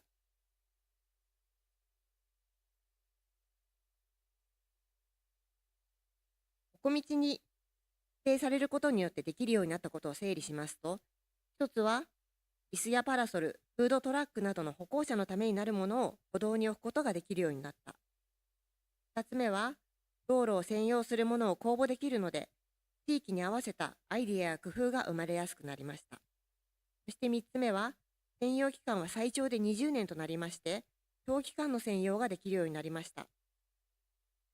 例えば、こちらの歩道の赤い枠で囲まれた部分が、歩行者利便増進誘導区域に指定されたエリアで、カフェやベンチなどの専用がしやすくなっております。20年専用可能となったため、テラス付きの飲食店ですとか、初期投資の高い施設も設置しやすくなりました。しかし、何でも置いてよいわけではございません。置けるものは、ベンチや看板、キッチンカー、食事施設、駐輪器具などのような、歩行者の利便の増進につながるものに限られています。設置に際しては、周辺の清掃などの協力を専用許可の条件にしております。さて、お小道の進め方はこのようになっています。まず、地域やまちづくり関係者が道路管理者に相談をします。そして、道路管理者がお小道の路線を指定します。次に、指定した路線の中で専用するエリアを決めたら、使いたい人が申請し、専用許可を取得します。では、日本各地の歩道の様子を紹介いたします。それでは、一番最初に指定された歩道を紹介します。ここは、神戸市の駅前の高架沿いに位置する三北通りという道路です。こちらは市内有数の繁華街であり、整備前は多くの歩行者と車両が行き交う一方で、歩行空間が限られ、こちらの写真のように、歩行者が乱横断したり、無秩序な駐停車が多く、交通安全上の課題となっていました。ここで高架下のリニューアルに合わせて、沿道店舗のにぎわいが道路へとにじみ出し、一体となって魅力的な空間が生まれるような歩行者優先の道づくりを目指し、道路空間の整備を行い、その後、歩道の指定を行いました。具体的には、車両の通行幅を 5.5 メートルから4メートルに縮小して歩行空間を拡幅しました。合わせて、高架下の飲食店は、三北通りに対して開いて一体的に活用できるような設計とし、テラス席を設けた営業ができるように作りました。また、歩車道境界を平らにしまして、人が歩きやすい道路空間に再構築いたしました。また、交通規制も行い、一般車は終日通行止めとし、貨物車は6時から午後5時までとか、午後の5時から翌日の朝6時までは歩行者中心の道としました。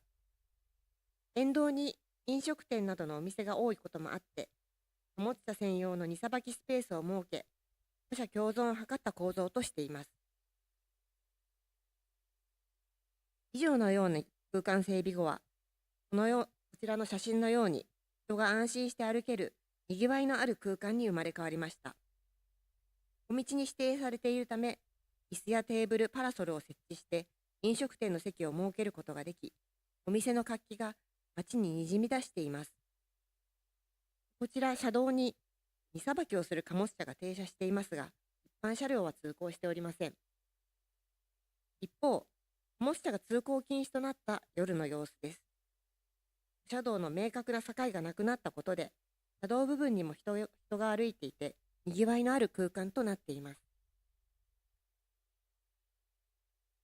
ちらの飲食店のテラス席を設置している場所は、ピンク色で示す民間の敷地と、緑色で示す利便増進誘導区域を組み合わせて、利活用可能な空間を広く確保することにより、利便増進施設のレイアウトの幅を広げまして、沿道店舗と道路空間による一体的なにぎわいを創出しています。また、赤い部分は歩行者が通行するための2メートルの幅を確保しています。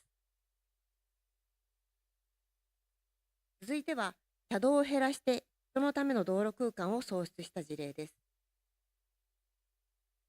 福井県の敦賀市にある歩道を紹介いたします。こちらは整備前の様子です。敦賀市は今年の3月に北陸新幹線の駅が新たに開業した駅です。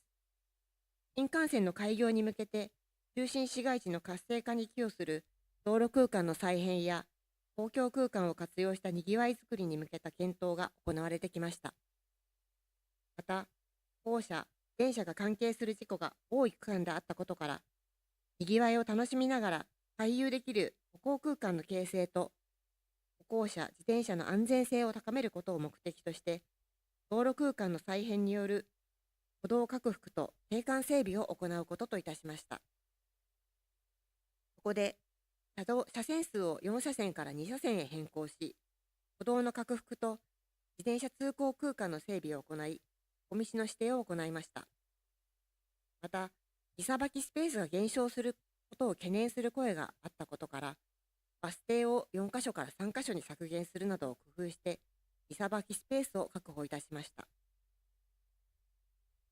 そして拡幅した歩行空間にオープンカフェやイベントが行えるスペースを確保し、にぎわい創出のための空間を設けました。歩道ではフードトラックが営業したり、ソファーを設置して歩行者がくつろげる空間づくりを目指しています。また、歩道に指定された道路空間内にテントを設置し、物品を販売したり、このように人工芝を引いて絵本の読み聞かせ会を行ったり、椅子やテーブルを設置し、飲食や休憩に利用され、道路上が大勢の人で賑わっております。また、歩道上で音楽イベントも開催されております。このように道の使い方の可能性が広がっています。続いては、歩道のない道路で小道を指定した事例です。こちらの歩道は京都の事例です。京都中心部の河原町の商店街で、歩道がない道路でも小道指定されています。こちらの右下の図のように、初動部は11メーターの道路で、通行規制時間13時から翌朝5時に限って、路上でのテラス営業などを実施しています。小道に指定されたことによって、通常は置くことができない旗竿や看板を道路上に設置できることができるようになりました。この店舗前のエリアが利便増進誘導区域となっており、椅子やテーブルが置かれています。交通規制の時間の間は、人が道路前断面を通行し、活気ある街となりました。では、最後に歩道を進める上でのポイントを紹介いたします。歩道を進める上では、沿道店舗、地元関係者、警察などの関係各社との合意形成が重要なポイントとなります。先ほど紹介しました三北通りでは、具体的なイメージを関係各社と共有するため、写真や図面などを用いて丁寧に協議を進めていました。また、警察との協議では、交通量調査の結果などを用いながら、具体的な数値やパースなどを用いて協議を重ねていました。特に警察との協議においては、車両と歩行者交通が混在することによる事故が懸念されるということから、安全対策の検討が非常に求められております。そして、持続可能な運用が行えるよう、整備後の運用面を見据えて協議する必要があります。利便増進区域の清掃の分担、フラワーポットなどの植栽がある場合は、水やりの分担、パラソルの開閉などの分担、また、それらの維持管理にかかる費用負担をどうするかなどを早い段階で協議していくことが大切です。そして、歩道指定された道路を含んだまちづくりの将来ビジョンと整合させて、道路空間整備をしていくことが望ましいです。三北通りでは、町の再整備のコンセプトである人が主役の居心地の良いまちづくりということについて、沿道の鉄道事業者や商店街と協議しながら、ビジョンを共有し、前向きに連携をしてきました。それでは、小道は日本国内にどれくらい広がっているかについてなんですけれども、今年の3月時点で57市区町の139路線に指定されており、都中心を目指して現在も各地に小道が広がっております。ご清聴ありがとうございました。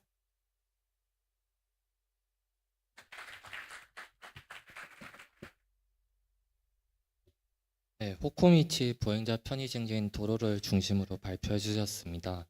시간상 질의응답은 마지막 종합토론 시간에 받도록 하겠습니다. 네, 다음 발표는 영상 발표인데요. 여러분들께서 특히 흥미롭게 들을 수 있을 것 같습니다. 최근 열렸던 프랑스 파리올림픽 기간에 있었던 보행 활성화를 위한 액티브 디자인 전략에 대해서 파블로 카레라스님께서 발표해 주시겠습니다.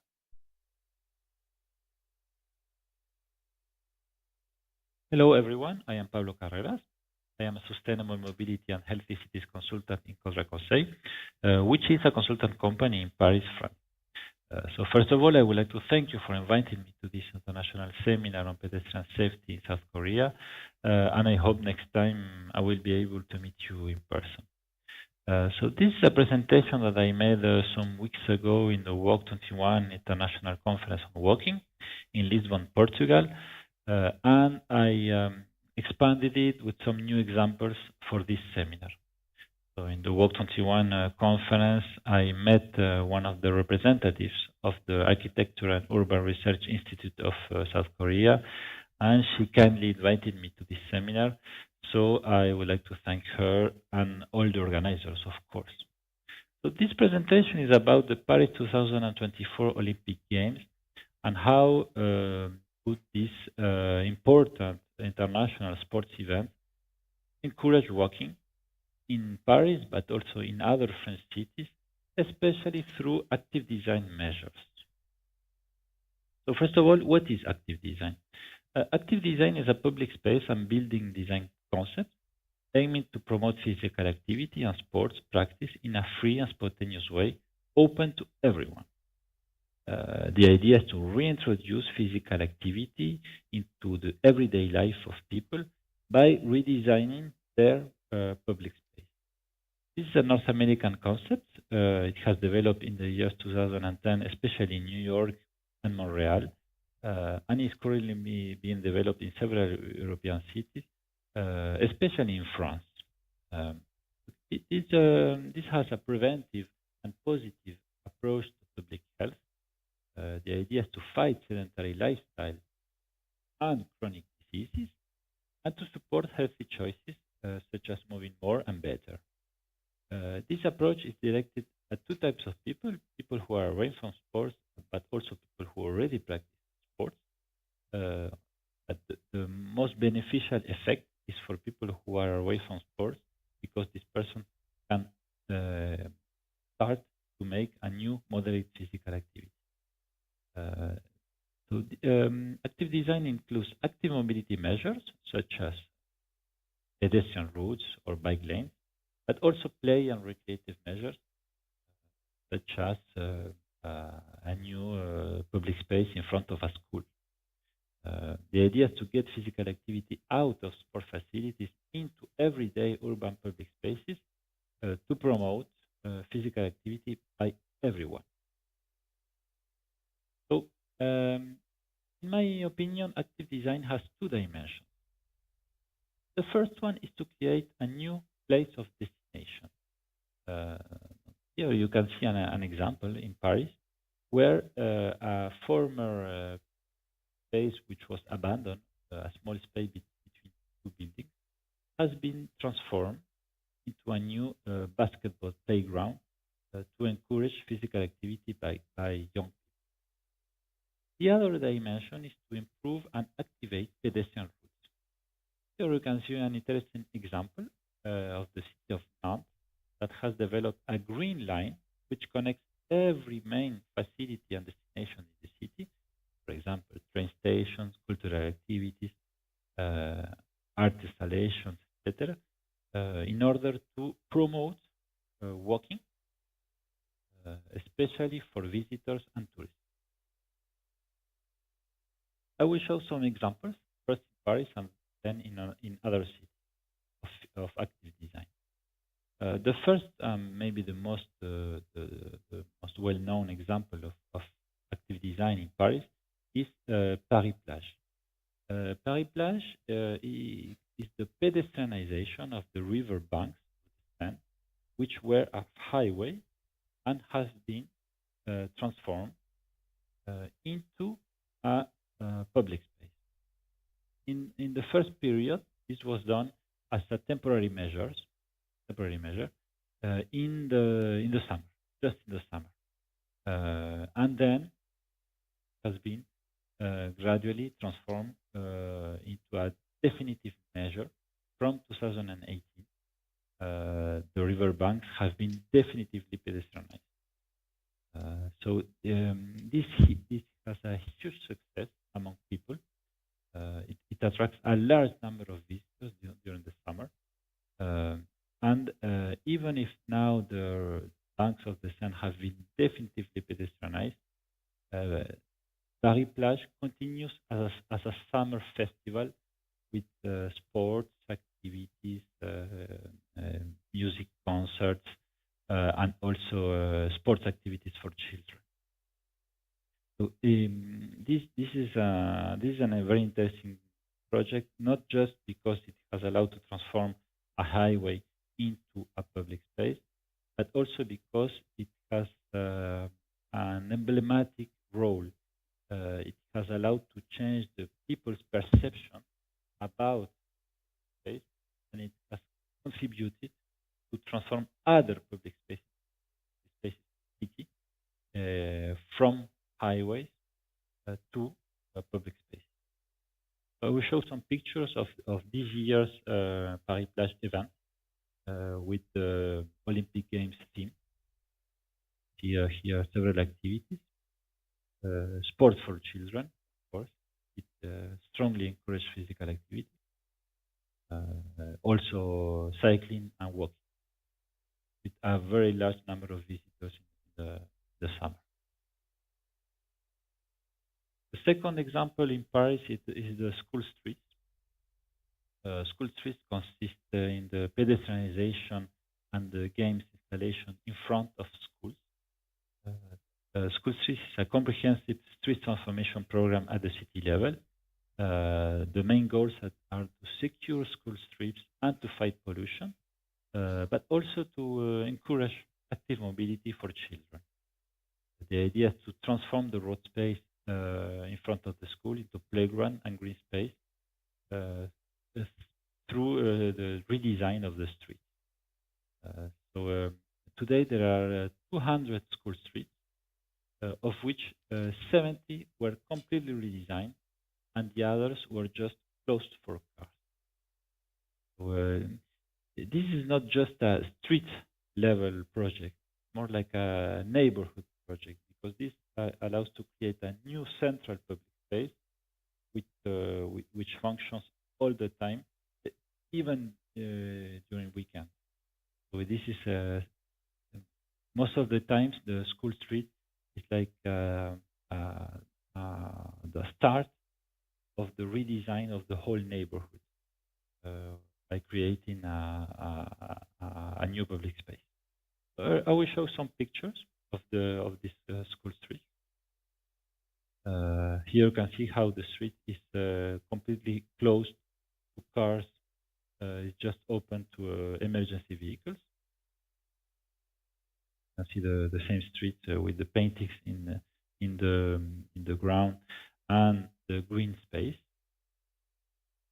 Another example. So this was a former car street, which has been completely transformed. This was a two-way street, which has been completely transformed into a public space and a green space in front of the school. Another example of a pedestrianization in front of a school. So the last example in Paris that I would like to talk about is what happened during the Olympic Games. Paris was completely transformed during the Olympic Games into a very large pedestrian area. All the center of Paris was completely pedestrianized during the Olympic Games because some sports events took place on the street. For example, bike race, the triathlon, the marathon. You can see in the pictures some streets were closed because the events took place in the street, on the street. But also because the French Olympic Committee has designed pedestrian routes around and between the Olympic venues to improve the walking experience. So this strongly encouraged walking during the Olympic Games. The fact that all a large part of the city was close to cars and open to pedestrians. So a large part of these trips to the Olympic venues were done by foot or by public transport. Cars were not allowed around Olympic venues. So another interesting point is that several important Parisian public spaces were transformed into Olympic venues during the summer. For example, Place de la Concorde was transformed into an urban park, with 3 temporary stadiums for all the urban street sports like skate or BMX. The Trocadero also was transformed into a fan zone. The Champ de Mars was transformed into a beach volley stadium, etc., etc. So each one of these places was not just closed, but was transformed into an Olympic venue. So this has a definitive consequence because after the Olympic Games, some of these places has been definitively pedestrianized or are being completely transformed. For example, Place de la Concorde, which was a very huge space for cars, is being completely redesigned and with a great increase the space for pedestrians. A large part of the area will be pedestrian. The same thing for the area around the Tour Eiffel. Before it was open to cars, from October 2004, after the Olympic Games, it has been entirely pedestrian, definitively pedestrian. So the effect of the Olympic Games was to accelerate the transformation of the city. All this was already in the plans of the city to reduce the space for cars, to calm the traffic, to pedestrianize areas. But the Olympic Games allowed to do this in a much more fast way. I will show some pictures of the experience of Paris during the Olympic Games. This is the Champs-Élysées, very well-known avenue, which was completely pedestrianized during the Olympic Games, giving an incredible urban experience to the pedestrian. This is an avenue near Place de la Concorde, also completely pedestrianized. This is the Place de la Concorde, which was an Olympic venue with 3 stadiums, breakdance, skate, and bike race. So you can see here, this is a space for cars, which was completely pedestrianized during the Olympics. Another picture of the Place de la Concorde during the Olympic Games. Here you can see the Trocadero, which was transformed into a fan zone during the Olympic Games. And in the background, you can see the Pont Iéna, a bridge, which has been pedestrianized after the Olympics. The square in front of the city hall was transformed during the Olympic Games into a fan zone, which spaces for children to practice sports and places to watch the Olympic Games. So this also has been transformed during the Olympic Games to improve physical activity. These are temporary measures, but it's an active design measure. You can see how the children were playing sports during the Olympics.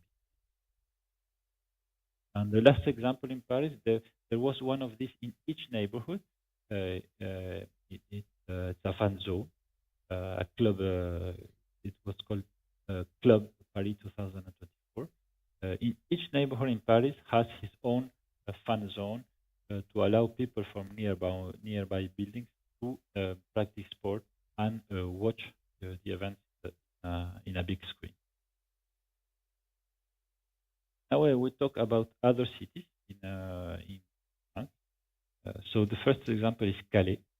Calais is a north city in France, which has completely redesigned the embankment of the seafront. So it introduced children playgrounds, sport fields, rest areas, food trucks, as well as a very large skate park with several sub-areas for specific ages and modes. This attracts a large number of visitors, especially on sunny weekends. This is one of the most ambitious active design projects in France, which encourages a large number of people who practice physical activity and sports. So it consists in a complete redesign of the seafront with several sub-areas for different uses. So I will show some examples. Here you can see the pedestrian route with a rest area. The large skate park, this is the part for children. This is the games for children, and a basketball playground. During the Olympic Games, the French Olympic Committee has developed a national active design strategy to transform public spaces in several cities in order to promote physical activity. So this has been done through different measures. First of all, they launched in 2021 a program to support 6 pilot cities that are listed here. 6 pilot cities to redesign their public spaces by introducing active design. They also published an active design guide, and they developed a dedicated visual identity linked to Paris 2024, which was developed by a design institute of Saint-Etienne in order to transform public spaces. I will show some examples of this program which have already been applied. The first example is Plaine Commune. Plaine Commune is an area with the north of the Paris region, just besides Paris, which suffers from a lot of difficulties in terms of low physical activity, especially among children. So Plaine Commune has developed a network of pedestrian paths at a very large scale, which connects all the main destinations in the area.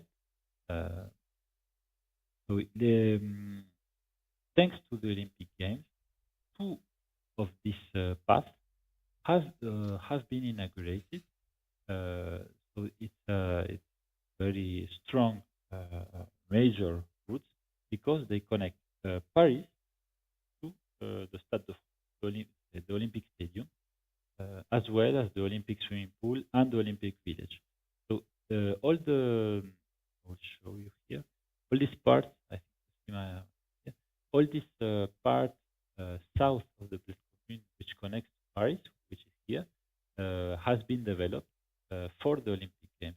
So all these pedestrian routes have already been implemented.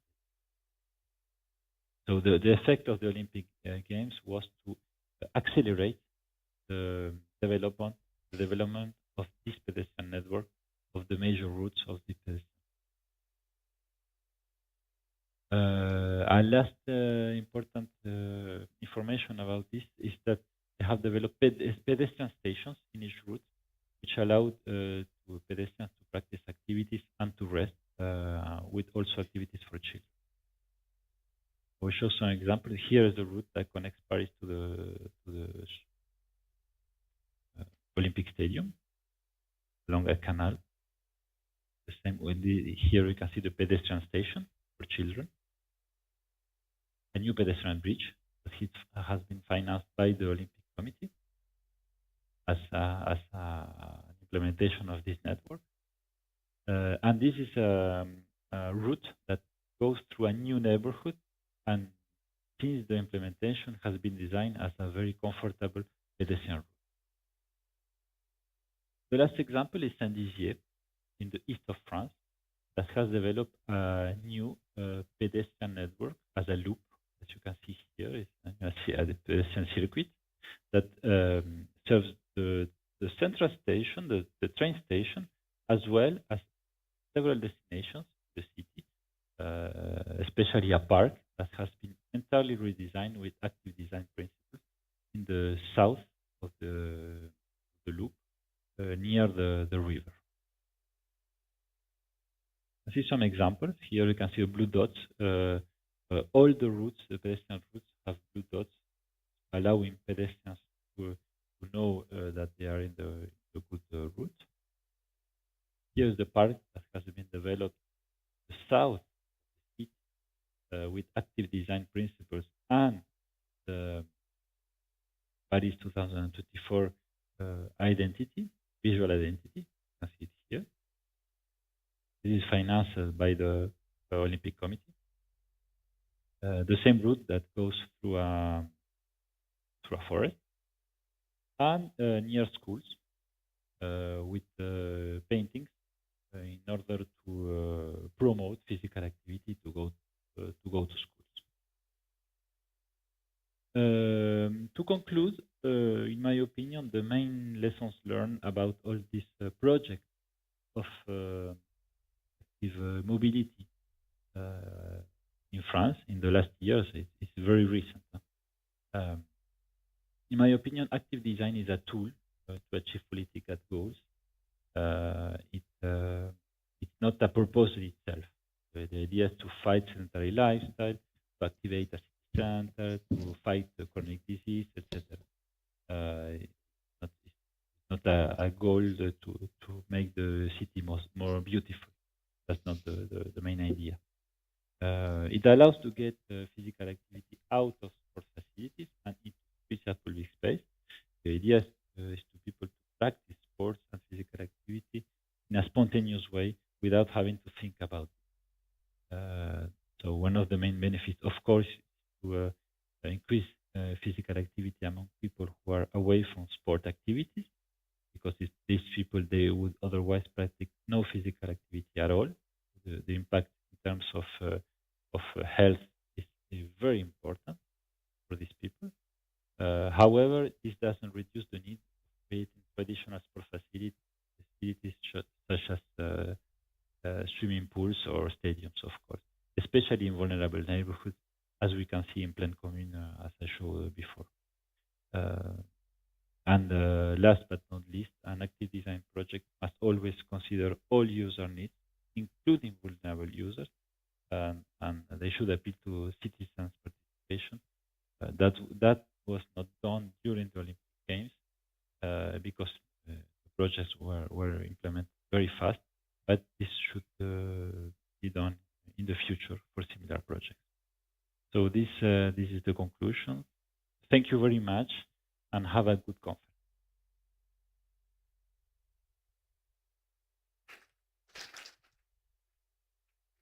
네, 5번째 발표가 마무리되었습니다. 다음은 이제 오늘의 마지막 강연입니다. 일본 리온대학 건축학과 루이 이즈미야마 교수님께서 일본 보행자를 위한 도로공간 전환 사례라는 주제로 발표해 주시겠습니다.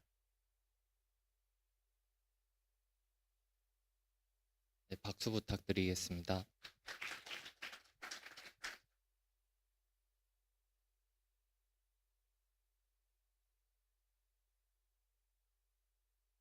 皆さんこんにちは。泉山と申します。日本語で失礼します。今日はですね、タクティカルハーバリズムと、日本の道路空間の活用についてお話ししたいと思います。はい。ちょっとスライドが多いので、飛ばしながらお話ししたいと思います。はい。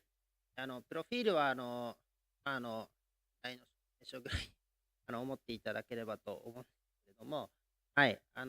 ポイントとしては、日本大学で建築学科の准教授しているんですけども、専門は都市計画、都市デザイン、エリアマネジメントなどを研究しております。他にも、外の場というもので、実践など、メディアをしているというふうなところでございます。もし詳しくは、こちらで、SNS などもありますので、見ていただければと思います。はい。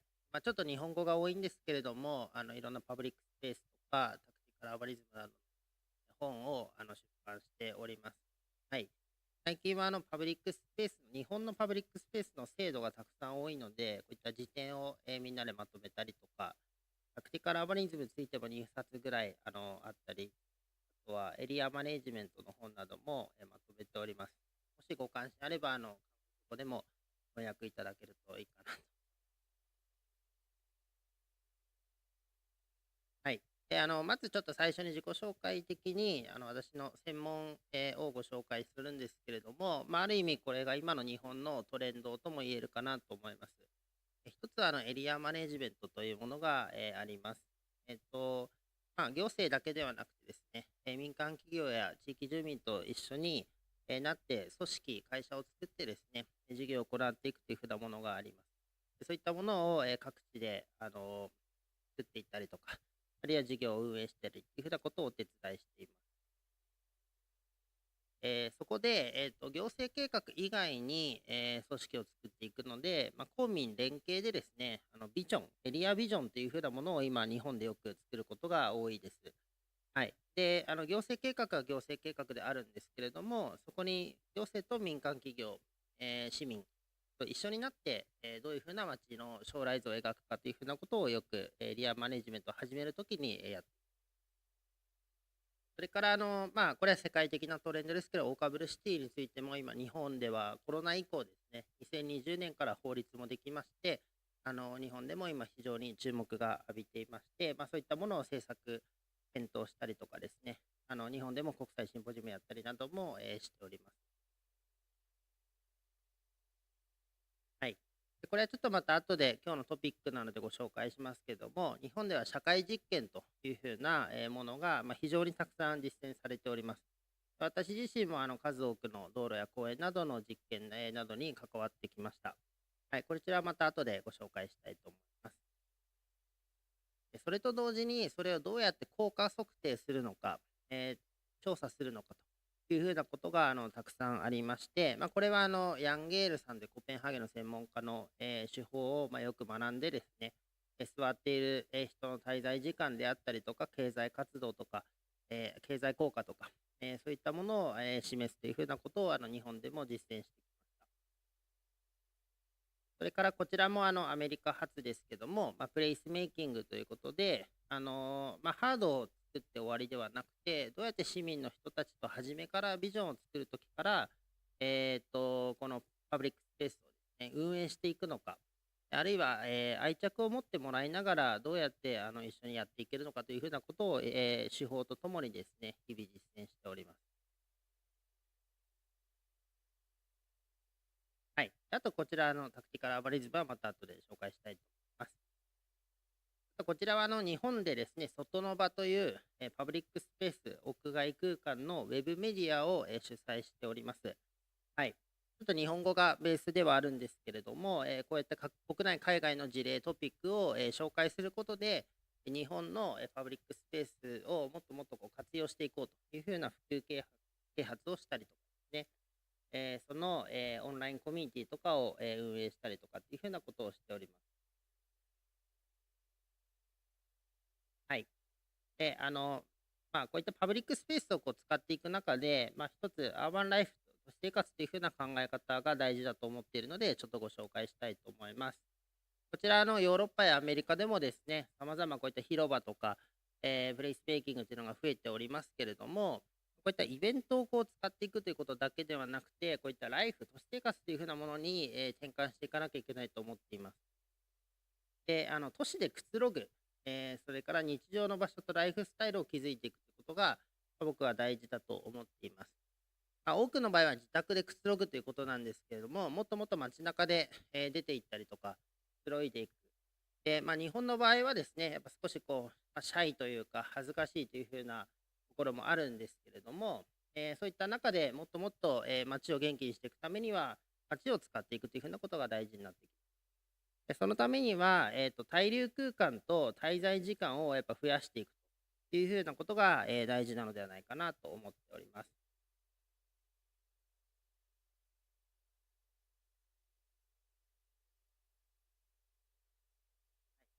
で日本もですね、結構イベントが大好きなんですけれども、イベント大体1年に2日とかしかないので、その365日の1年間、イベントのない日もですね、どうやって、楽しめるかというのが日常ライフだというふうに思っておりまして、そちらを、も含めて都市を豊かにしていくというふうなことが大事だと思ってい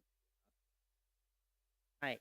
で、ヤンゲールさんもですね、よく言ってるんですけども、やっぱ建築とか、土木の空間、こういったものを作ることが目的化しやすい、ですけれども、やっぱりそれを使う、道路や広場、建築を使うのはやっぱ人なので、その人がどういうふうに使っていくのかということから、最優先に考えてですね、都市計画をしていかなきゃいけないという言葉に僕も共感しております。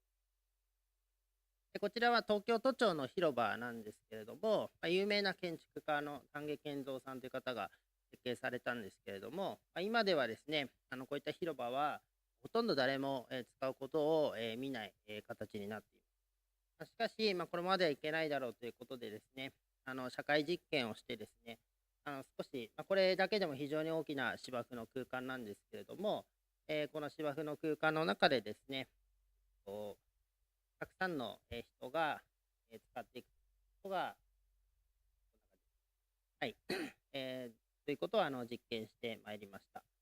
はい。こういったワーカーとかでからですね、ランチを食べたりとか、昼寝をしたりとか、そういうふうなことで、ここでもう少し日陰が多かったらいいねとかですね、様々な検証をするというふうなことが起きております。あと、こちらはですね、今、日本で一番注目されているのは、大阪の難波広場という広場なんですけども、これはもともとタクシーとかですね、交通ロータリーがあった場所を、すべて歩行者のみの広場に変えていったというふうですね。でヨーロッパではこういった広場はたくさんあるんですけれども、日本に広場というのはもともとないので、こういった交通中心の広場をどうやって人中心の広場に変えていくかというふうなことは、いろんな地域でトピックになっています。はい。あとはこういった暫定的な活用っていう、これは空き地なんですけれども、将来的には再開発が行われるというふうなところで、今、地価が高騰していたりとか、権利者が複雑だったりするので、再開発も時間がかかるというところで、駐車場にせずにですね、そういった場所を、一時的に使っていこうというふうなことが、これ札幌ですけれども、起きていたりしています。はい。ということで、そういったものをですね、その街にしかないようなアーバンライフを作っていくということが、日本でも求められてきているというふうなことでございます。はい。で、ちょっとタクティカルアーバニズムについて話をしていきたいと思うんですけれども、そういった広場とかアーバンライフを作っていく中で、やっぱり新しい考え方、あるいは新しい法律、技術をやっぱ導入していかなきゃいけないというふうな時に、いきなりマインドセットできないところがあったりしますし、そういった時に、私はこのアメリカ発なんですけれども、タクティカルアーバニズムという考え方は共感しております。はい。で、こちらに本2冊書いてるのもありますし、あと、それから著者のマイク・ライドン、アントニー・ガルシアさんをアメリカから日本に呼んでですね、シンポジウムなどもこれまでしてまいりました。はい。で、そういった中で、こういった社会実験というふうなものをやっていくんですけれども、どうしても道路や公園というふうな公共空間を使っていくので、行政の皆さんに許可をしていただかなきゃいけないんですけれども、しかし、やっぱり既存のルールでなければ、ぱりこう許可できないっていうのが行政の皆さんの常かなと思います。そうしたときに、今回やっぱ実験的に試してみるということで、将来的なビジョン、あるいはあるべき姿に向けて、実験的に検証してみようというふうなことが社会実験というふうになっております。こちらはですね、日本でもたくさん行われてきたんですけども、ここ10年ぐらいで非常に増えてきた、ところになっています。しかし、この写真を見ていても、分かる通り、写真を見るだけだと、ちょっとこうイベントをしているように見えてしまう。最近では SNS もあるので、非常にこういった活動が普及されていくんですけれども、これをやっぱり単発で終わらせないで、どうやってその次につなげていくのかというところに、僕はタクティカルアーバニズムの魅力があるかなと思っています。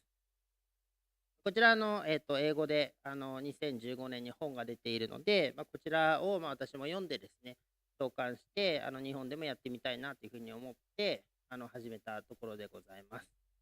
はい、こちらの本ですね。で実は2年前に韓国でもこういったシンポジウムを、タクティカルアーバニズムをテーマにやったこともちょっとありますので、ちょっと触れておきたいと思います。はい。タクティカルアーバニズム、すみません、ここのスライドは日本語になってしまったんですけれども、戦術的なアーバニズムというところで、長期的変化のための短期的アクションというこのフレーズが分かりやすいかなというふうに思っています。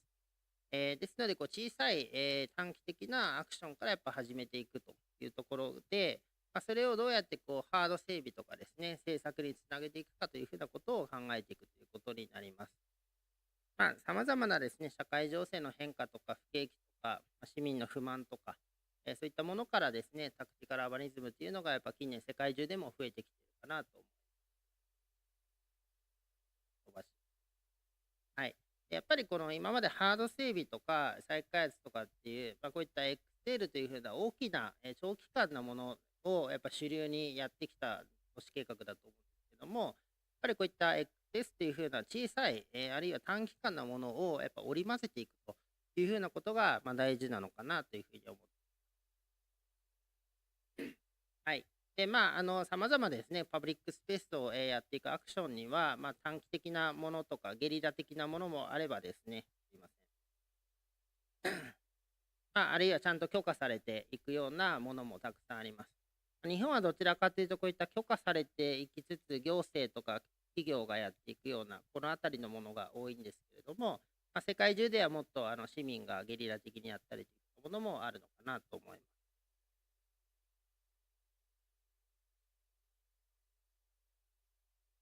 でポイントはですね、ビジョンとか計画を作ってから始めていくというような PDCA も大事なんですけれども、それだけではうまくいかないというところもあるので、実験とかアクションから始めていこうという。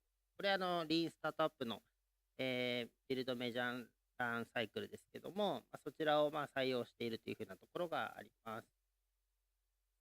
はい。これは私も考えてるんですけども、実験をどんどん積み重ねていくと、初めやりたかったことっていうのがあるんですけど、いきなりは同じようにはできないですけれども、できるところまで実験をしていこうと。で、実験を繰り返していくとですね、前例主義、日本は前例主義なんですけれども、一回できたことは、その通りできると。で、やっぱ新たなチャレンジを加えていくと、どんどんですね、実験を積み重ねていくとできることが増えていく。ということで、ビジョンにどうつなげていくかということが大事かな。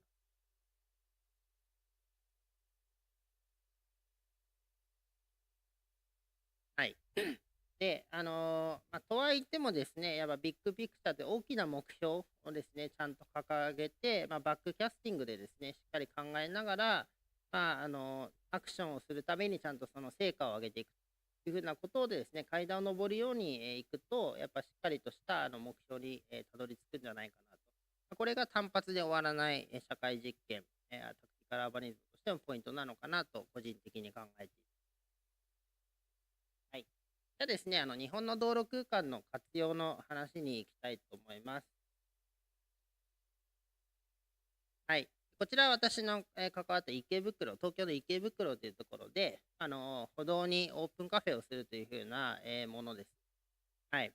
で、こういったプロジェクトが、これやったのは10年前なんですけれども、既存の道路空間でどうやってこういった滞留空間をやるかというのも、日本ではまだまだ経験がその時はなくて、で、社会実験をするということもですね、みんなこう、あたふたしながらやっていたんですけども、やっぱり日本の道路の場合は、こういった椅子、動かせる椅子、テーブル、ベンチみたいなものを置きっぱなしにできないので、毎回こう片付けたりとかですね、しなきゃいけないというところがあります。で、また、日本の道路空間は、やっぱり今回もペディストリアンで書いてますけども、歩行者のための交通のためにしかこう考えられていないので、人が使うということが想定されていません。そうするとですね、このグレーで塗った部分は、物理的には歩道として空間があるんですけれども、例えば交差点からの距離とかですね、ビルに駐車場があったりとか、さまざまな、制約でですね、使える道路空間っていうのは、非常に少ないということがあります。そういった制約とかをですね、理解して、ちゃんと戦術を組み立てていかなきゃいけないというのがあります。ちょっとこれは社会実験をやって経験しないとわからなかったことなんですけれども、こういったことをですね、それぞれの道路や地域で、調査したりとかしながらですね、実験したりしながら組み立てていく必要があります。はい。で、あとはですね、こういったオープンカフェを片付けたりとか、管理をしたりというふうなことがあって、こういった管理とかマネジメントですね、日本ではエリアマネジメントというのがありますけど、それをですね、乗り越えて、こういった日常の風景っていうのが作られるので、どうやって誰がマネジメントするのか、そんなことを一緒に考えていかなきゃいけないところ。はい。で、あとはこれはアメリカの事例ですけども、パーキングデーという1日路上駐車場を活用するというイベントが、サンフランシスコではパークレットという、こういった路上駐車場を日常的に活用するというふうな空間ができて、これは今世界中でいろんな都市でもできています。で、これは日本でもチャレンジしているんですけれども、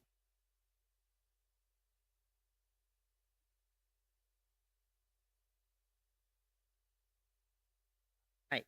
で、パーキングデー自身はアメリカで2005年からあって、で、世界中でインスタグラムとか X とかでハッシュタグで検索すると出てくるんですけれども、やっぱこの言語の問題で、日本語でパーキングデーっていうふうにやってなかったので、日本では2017年までパーキングデーっていうのが行われていなかったんですね。それで私は、外の場のメンバーと一緒にですね、日本でこういった路上駐車場を活用するというふうなことを、実験的にやっていくということで、パーキングデーを広めるというふうな活動を行いました。でこれは全部私がやったわけではないんですけれども、パーキングデーというのはですね、東京、渋谷とか神田もあれば、地方都市の、米子とか山形、東北ですね、そういうふうな場所でも今では行われるようになりました。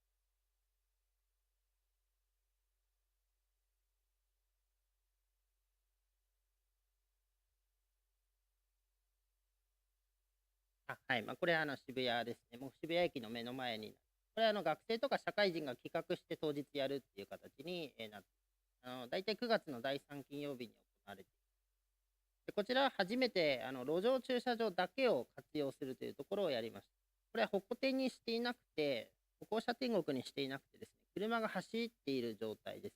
ここの道路空間はそんなにというか、ほとんど車が走らない道路空間で、大丈夫だろうというふうに思っていたんですけど、やはり、やっぱ交通規制をかけないと滞留空間が使えないということで、こういったドラムクッションというもので歩行者を守るというふうなことを、やるんですけれども、ただ誰が見てもですね、ここに車が通らないということが分かっていて、こういったところもですね、今の日本のルールだとこういうふうになってしまうということがあるので、このあたりもですね、また今後、チャレンジしていきたいと思っています。これも同様に日本橋でこういった場所をやったり。で最近では先ほどのようなドラムクッションのような交通安全の、規制、策ですね。っていうふうなものをちゃんとデザイン、木製のデザインとかでカバーして、露骨に見せないような、やり方も工夫されています。はい。っていうふうなものをガイドにしたりとかですね、ウェブサイトにしたりとかっていうふうなことをして、日本でパーキングデーを広めようというふうなことをしています。ちょっと今これは論文を書いている最中なんですけれども、こういった仮説、一時的なものと常設的なもの、それから歩道と車道でマトリックスを組んでみると、パーキングデーっていうのは、仮設で車道で行われていて、でそれは日本でもですね、一時的に行われるっていうのは非常に増えてきたんですけれども、サンフランシスコのパークレットのようにですね、常設的に車道で行われている取り組みが日本ではないんです。ここはやっぱりちょっと課題になってきているかなというふうに思っていて、このあたりは今日本でも論文を書いています。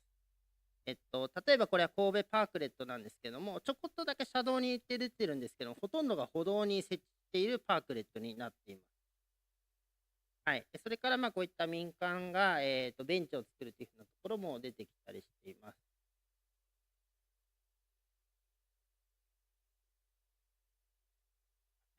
日本だと都市利便増進協定っていう制度をかけると、こういったものも民間がベンチを作るというのができています。これは名古屋なんですけれども、パークレットを常設的に置いたんですけれども、歩道を合わせて拡幅するという形でなっています。そうするとなんかパークレットというよりはベンチな形になっていて、やっぱりこう車道にパークレットを常設的にやるということが難しいということがありますね。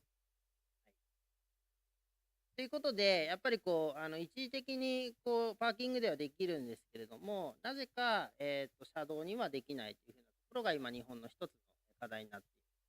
で、なぜ車道にこだわるかというと、日本の道路は結構狭いので、やっぱり歩道だけでですね、こういったオープンカフェやるっていうふうな道路は限られていくので、やっぱりもっと車道を、うまく使っていくというふうなことができないかなというふうに考えています。ということで、結構こういう事例が、実験的には増えてるんですけど、常設になるとこうなってしまうんですね。はい。で、日本のちょっと特徴としてはですね、交通管理者がよく海外だと自治体の中にあるんですけれども、ニューヨークとかですね。日本の場合は警察が、交通管理者になっていて、行政の、外側に交通管理者がいるというのがあります。ですので、行政がこういったビジョンとか計画をしっかり、立てて政策を打ち出そうとしてもですね、交通の部分は別組織でコントロールができていないというところが課題になっているので、このあたりがちょっと日本の特殊性かなというふうに思うんですけれども、そういった車道、をうまく使えていないというふうなところも、一つ課題かなと思っています。はい。あとちょっとこう論文で書いたりとかして、先ほど大越さんがご紹介いただいたほこ道とかも今日本で注目されているので、こういったブリュワリーをやる人が道路空間活用したりとかですね、というふうな事例が増えてきているので、こういった事例をどんどん増やしていきたいなと思っています。はい。あとこちらは道路内建築といって、道路上に建築を建てるというのが今日本で注目されています。ちょっとソウル見るとキオスクがたくさんあるので、皆さんにはあまり珍しくないかもしれないんですけれども、これはエリアマネジメント、行政ではない、公民の組織がどうやってマネジメントするかといったときに、どうやって稼いでいくかというふうな点では、道路内建築は非常に重要なツールなんです。まだ日本では結構事例が少ない、状況になっています。こういったものも神戸の方で増えてきているんですけども、こういった事例を踏まえて、まちづくり活動、エリアマネジメント活動の財源をどうやって獲得するかというのも、社会実験のその先に重要なポイントかなと思っています。はい。で、時間もちょっとないので、この後全部紹介できないんですけど、ちょっと私が関わった社会実験、これはお茶の水ですね。飛ばしていきますけれども、こちらは商店街とですね、歩行者天国をもっと広げられないかっていう風な社会実験をやった例をちょっと載せておきましたので、また後でご覧いただければと思いますけども、こちら普段はランチタイムだけ歩行天になってるんですけど、1時間だけ歩行者天国になっていると、誰もみんな気づかないで、あんまり言えばみんな歩道を歩いてという形なので、それを滞留空間をですね、一緒に作っていくというふうなことを、週末だけできないかということを実験したというふうなものが一度あります。はい。これは今ちょうど警察の協議をしたりして、どうやってこれ永続的にできないかというのをトライしていたりして。はい。あと、こういった調査も、はい、やったり。あとは、もう一つは、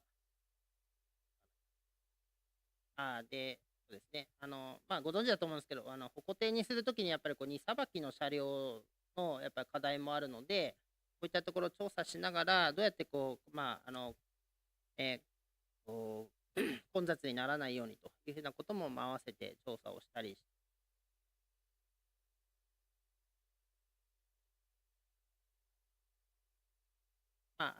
滞留空間アクティビティですね、そういったもので、どれくらい人が使っているかというのをよく調査をしています。それから、秋葉原が有名だと思うので、これは、さらっと、東京の秋葉原の中でこういった道路空間を活用するっていうふうなことを4日間だけやりました。で、これ動画だったんですけど、しますが、こういった、歩道のない、道路空間で、椅子テーブルを出すためには、ここ歩行点にしないと、当然ながらできない。で、歩行点にしたら逆にこういった滞留空間をどう作れるかということを試して、で、結構いろんなものを売っている物販とかですね、パソコンを売ったりとかっていうふうな場所なので、そういった地域のお店がどうやって道路空間に出るかというふうなことを検証した点になっています。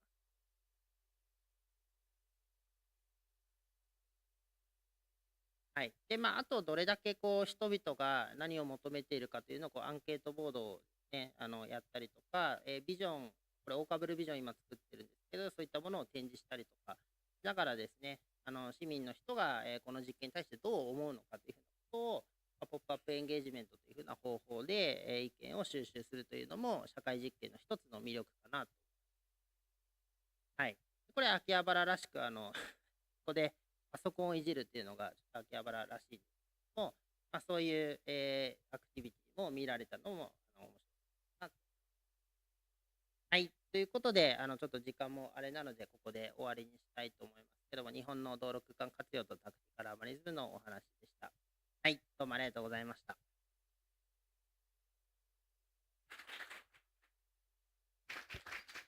네, 좋은 강연 감사합니다. 마찬가지로 시간 관계상 질의응답은 종합토론 시간에서 같이 받도록 하겠습니다. 지금부터 휴식 시간을 약 10분간 갖고 16시 30분부터 마지막 종합토론 시작하도록 하겠습니다.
잠시 후 11월 10일에 보행자의 날을 맞이해 보행 안심 시대를 알리는 선포식이 진행됩니다.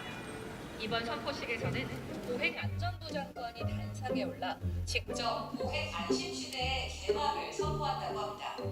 철문구원 속에 감춰진 보행안전부 장관의 정책, 이에 대한 국민적 관심이 아주 높은 상태인데요. 바로 지금 장관님께서 입장하고 계십니다.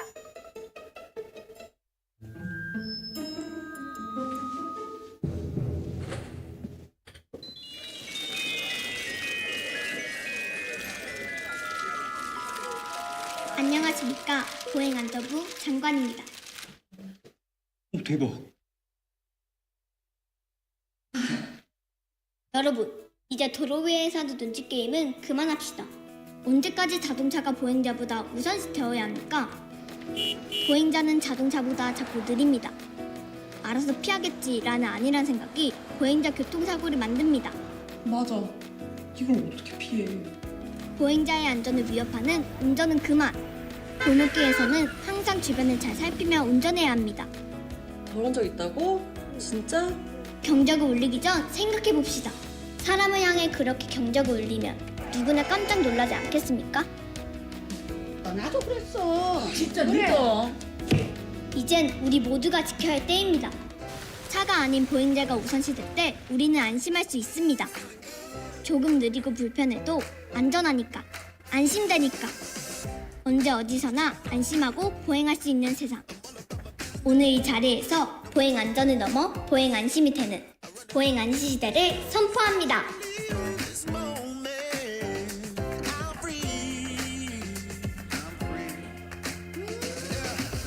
보행 안심 시대, 우리가 함께 만들어 갑니다.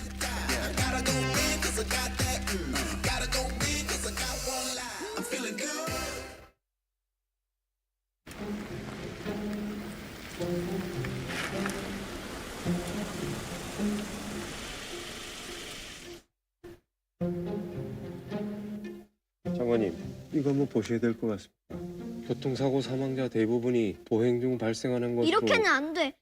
진짜 변화가 필요하다고.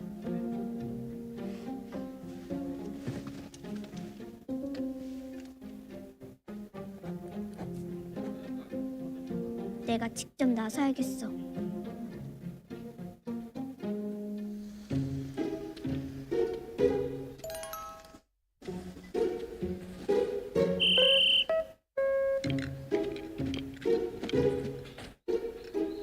보행 중 스마트폰 사용은 위험해요. 보행 주의를 분산시켜 돌발 사항에 대한 대처가 어렵고 다른 사람의 보행에도 불편을 줄 수 있다고요. 아, 예. 장관님 앞으로 조심하겠습니다.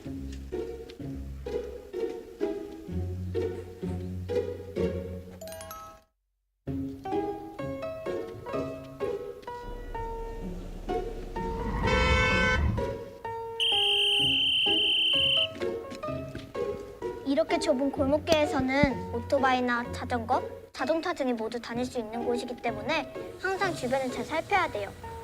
운전자 시야에는 여분의 작은 체구가 가려질 수 있기 때문에 뛰어서는 절대 안 되겠죠? 네, 조심할게요.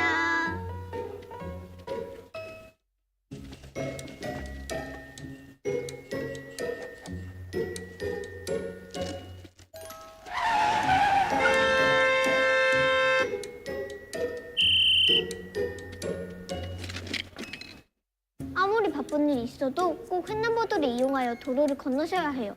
어르신이 경우 무단횡단 하면 더욱 위험하니 특히 조심하셔야 해요. 아이고, 장관님 잘 알겠습니다. 고마워요.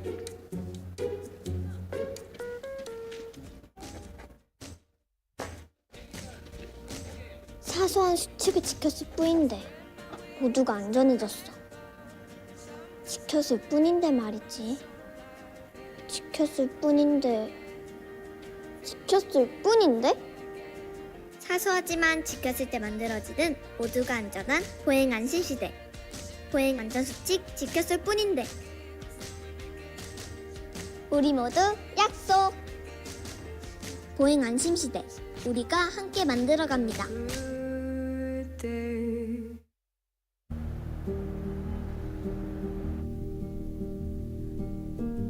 지난해 분명 보행자 우선도로에 대해 알렸는데 아직도 많은 사람들이 잘 모르고 있는 것 같단 말이지. 모두의 안전을 위해 이번에는 보행자 우선도로를 구분하는 법과 보행자 우선도로에서의 올바른 보행 안전 수칙에 대해 알려야겠어. 혹시 지금 걷고 있는 이곳이 어딘지 아시나요? 그냥 평소에 늘 걷던 골목길인데요. 그렇다면 저 표지판은 어떤 표시인지 아시나요? 저 표지판은 바로 보행자 우선도로 표지판입니다. 아, 그럼 이 길이 보행자 우선도로인 거군요? 맞습니다. 보행자 우선도로 표지는 표지판뿐만 아니라 도로 표면에 보행자 우선도로라고 적혀진 글자 등을 통해 알 수 있답니다. 2022년 7월 12일부터 시행된 보행자 우선도로는 차도와 보도가 분리되지 아니한 도로에서 보행자의 안전과 편의를 보장하기 위하여 차량보다 보행자 통행이 우선하도록 지정한 도로입니다. 보행자 우선 도로에서는 운전자뿐만 아니라 보행자도 안전수칙을 지켜야 합니다. 그럼 보행자 우선 도로에서 보행자는 하나, 주위를 살피면서 걷기. 둘, 보행 중 휴대폰과 이어폰 사용하지 않기. 그럼 보행자 우선 도로에서 운전자는 하나, 보행자와의 안전거리 유지하기. 둘, 보행자의 통행을 방해하지 않도록 서행 또는 일시정지하기. 셋, 보행자가 깜짝 놀랄 수 있으므로 클락슨을 울리면 안 돼요.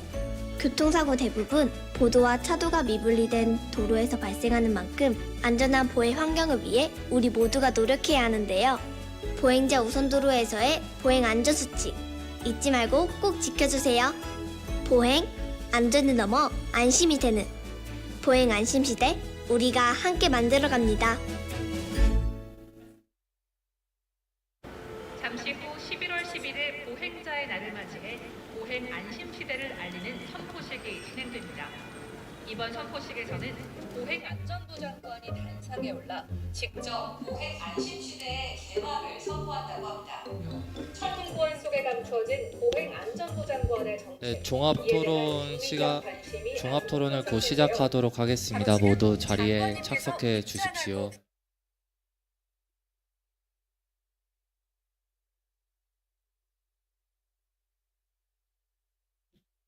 토론하시는 토론위원분들께서도 모두 단상에 올라와 주시면 되겠습니다.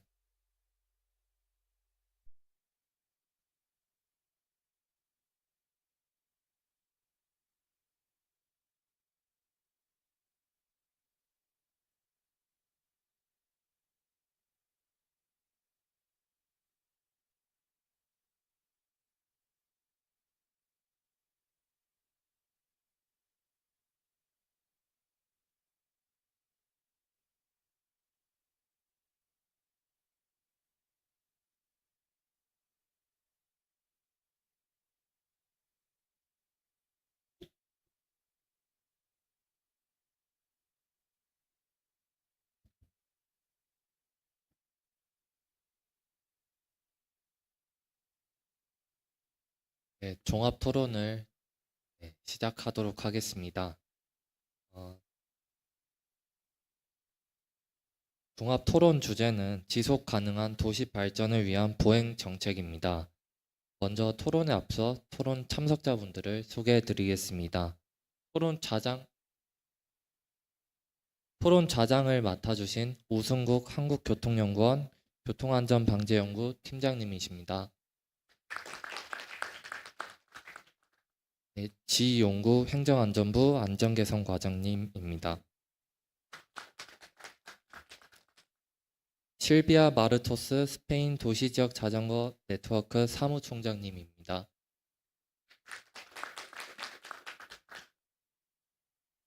오코치 케이코 일본 국토기술 종합정책연구소 주임연구관님입니다. 루이 이즈미야마 일본 니온대학 건축학과 교수님입니다. 네, 오성훈 건축공간연구원 선임연구위원님입니다. 네, 한상진 서울대학교 교수님이십니다. 네, 종합토론은 토론 좌장이신 우승국 박사님께서 주재해 주시겠습니다. 지금부터 종합토론 시작해 주시면 되겠습니다. 예, 반갑습니다. 교통연구원 우승국입니다. 오늘 토론은 민간 전문가 분이신 한상진 교수님, 오성훈 박사님이 먼저 토론을 해주시고 그리고 오늘 발제자 세 분이 답형식의 토론을 해주신 다음에 마지막으로 지영구 과장님께서 마무리해 주시는 순서로 진행을 하도록 하겠습니다. 두 분 민간 전문가분께서는 그 세 분의 그 멀리서 오신 세 분의 발제자분들이 발표 시간에 미처 못한 얘기를 풀어낼 수 있도록 좀 질문과 화두 위주로 그렇게 토론을 부탁드립니다. 그러면 저희가 시간이 많지 않아서 짧게 토론 부탁드리겠습니다. 그러면 이 프로그램에 써 있는 순서대로 과장님은 맨 마지막이니까 한상진 교수님부터 토론 부탁드립니다. 네, 안녕하세요. 소개받은 서울대학교의 한상진입니다. 저는 굉장히 재밌게 발표를 들었는데요. 이 행사를 준비해 주신 행정안전부 관계자분들과 건축도시연구원, 교통연구원, 그리고 손보협회 관계자분들한테 다시 한번 감사드립니다. 이분들은 들어보니까 워크21이라고 지난 10월에 리스본, 포르투갈 리스본에서 컨퍼런스가 열렸는데 거기에서 발표된 내용들을 또 이 자리에서 발표해 주셨다고 합니다. 우리나라한테 많이 도움이 되는 내용들을 엄선해서 이렇게 초청해 주셔서 너무 감사드리고 많이 배웠습니다. 먼저 이 스페인의 교통 안전과 관련해서는 제가 같이 공유드리고 싶은 게 있는데 제가 2011년부터 2013년까지 OECD에서 회원국의 교통 안전 수준을 비교하는 업무를 맡아서 했었습니다. 그 일을 할 때 궁금했던 점이 1990년대 중반에는 우리랑 교통안전 순위가 별반 차이 나지 않았던, 물론 우리보다 앞에 있었지만 스페인이 2010년이 되면 교통안전 선진국으로 바뀝니다. 여전히 2010년에 우리나라는 교통 안전 수준 OECD 국가에서는 꼴찌였는데 스위스가 갑자기 상위권으로 올라간 거예요. 왜 그렇지? 굉장히 궁금했었어요. 뭐 물어봐도 근데 스페인 분들이 별로 왜 그랬지? 몇 가지 정책은 얘기하지만 뚜렷이 얘기를 못 하시더라고요. 근데 제가 2010년 중반쯤에 아니요 2019년 2020년 초에 스페인을 좀 오랫동안 머무를 기회가 있었는데 일주일 열흘 정도 있었는데요. 그때 보니까 큰 차이가 있는데 그게 대도시뿐만 아니라 중소도시까지 보행자 친화적인 공간이 굉장히 많아졌더라고요. 예를 들면 shared space라고 하는 사람과 차 같이 공존할 수 있는 도로가 이미 굉장히 잘 설계되어 있고 그리고 그 소도시의 중심로는 보행자가 편하게 다닐 수 있는 뭐 벤치나 그다음에 조경 시설물들이 이미 다 잘 갖춰져 있었습니다. 그러니까 소위 소도시라 하면 스페인에서는 인구 3,000명밖에 안 되는 도시도 소도시로 볼 수 있는데 그렇게 작은 도시도 보행자 친화적인 도로가 없는 곳이 없었습니다. 제가 간 곳은. 그래서 이게 그냥 교통안전 순위가 올라간 게 아니라 국가적으로 엄청난 변화가 그 사이에 있었다는 것을 실감할 수 있었는데 오늘은 스쿨 스트리트라는 프로젝트를 얘기를 해주셨는데 바르셀로나의 스쿨 스트리트가 오늘 발표된 영국의 스쿨 스트리트나 프랑스 사례보다는 뭔가 좀 더 컬러풀하고 아이들이 더 액티브하게 노는 모습을 볼 수 있어서 눈에 확 띄는 면도 있었습니다. 제가 좀 이와 관련해서 질문 드리고 싶은 것은 스쿨 스트리트가 학교 주변에서 자동차 통행을 아예 금지하거나 굉장히 제한적으로 통행을 허용하는 그런 제도이고 실제로 저도 그 파리 사례는 5년 전에 가서 보기도 했었는데요. 보기는 좋은데 근데 제가 걱정스러운 것은 그 스쿨 스트리트 밖에서는 어떤가? 그러니까 학교와 맞닿아 있는 도로에서는 아이들이 충분히 안전할 수 있을 것 같지만 통학로 전반적으로 안전을 확보하기에는 분명히 한계가 있어 보이는데 학교에서 집까지, 집에서 학교까지 꽤 먼 거리일 텐데 그런 길에서의 어린이 안전은 어떻게 확보하는 게 좋을지 혹시 고민하신 적이 있다면 얘기를 들었으면 좋겠다는 생각이 들었고요. 오스트리아 사례가 좀 궁금한 게 있었는데 안 계시니까 질문은 할 수 없을 것 같고요. 일본 사례와 관련해서는 코코미치라는 걸 사실 제가 미처 몰랐는데 오늘 너무 재밌게 잘 들었고 배웠습니다. 이 사례는 우리나라의 보행환경 개선 사업에도 크게 도움이 될 것 같은데요.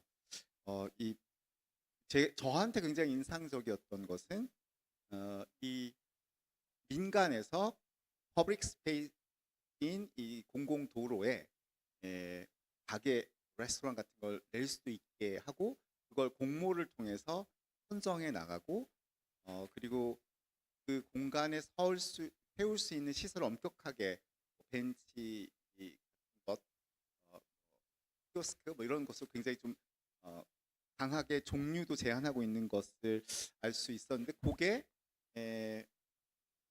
우리에게도 좀 필요하지 않을까. 그러니까 보행환경 개선 사업이 지금까지는 포장이나 느낌을 보행자 친화적인 도로로 바꾸는 거였다면 실질적으로 보행자가 머물 수 있는 공간으로 바꾸기 위해서는 우리는 바로 디자인뿐만 아니라 법 제도적으로 어떻게 바꿔나가야 하는가, 그리고 민간의 참여, 그러니까 이 도로와 맞닿아 있는 건물에 살고 있는 사람이나 아니면 그 상업시설의 소유자가 공공 공간에서 어떻게 공공을 위해서 자기 이익도 얻고 공공도 좋은 그런 제도를 만들 수 있도록 우리가 지원할 수 있을까?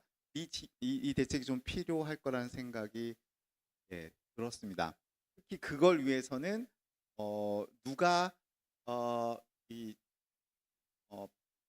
벤치 같은 것을 접이식이라면 어떻게 누가 치울 건지, 누가 청소할 건지 이 디테일까지 다 챙겨야 한다는 것이 저한테 굉장히 인상적이었고요. 우리도 그런 디테일까지 챙겨야 플레이스 메이킹을 공공공간에서 할 수 있을 것이라는 생각을 갖게 되었습니다.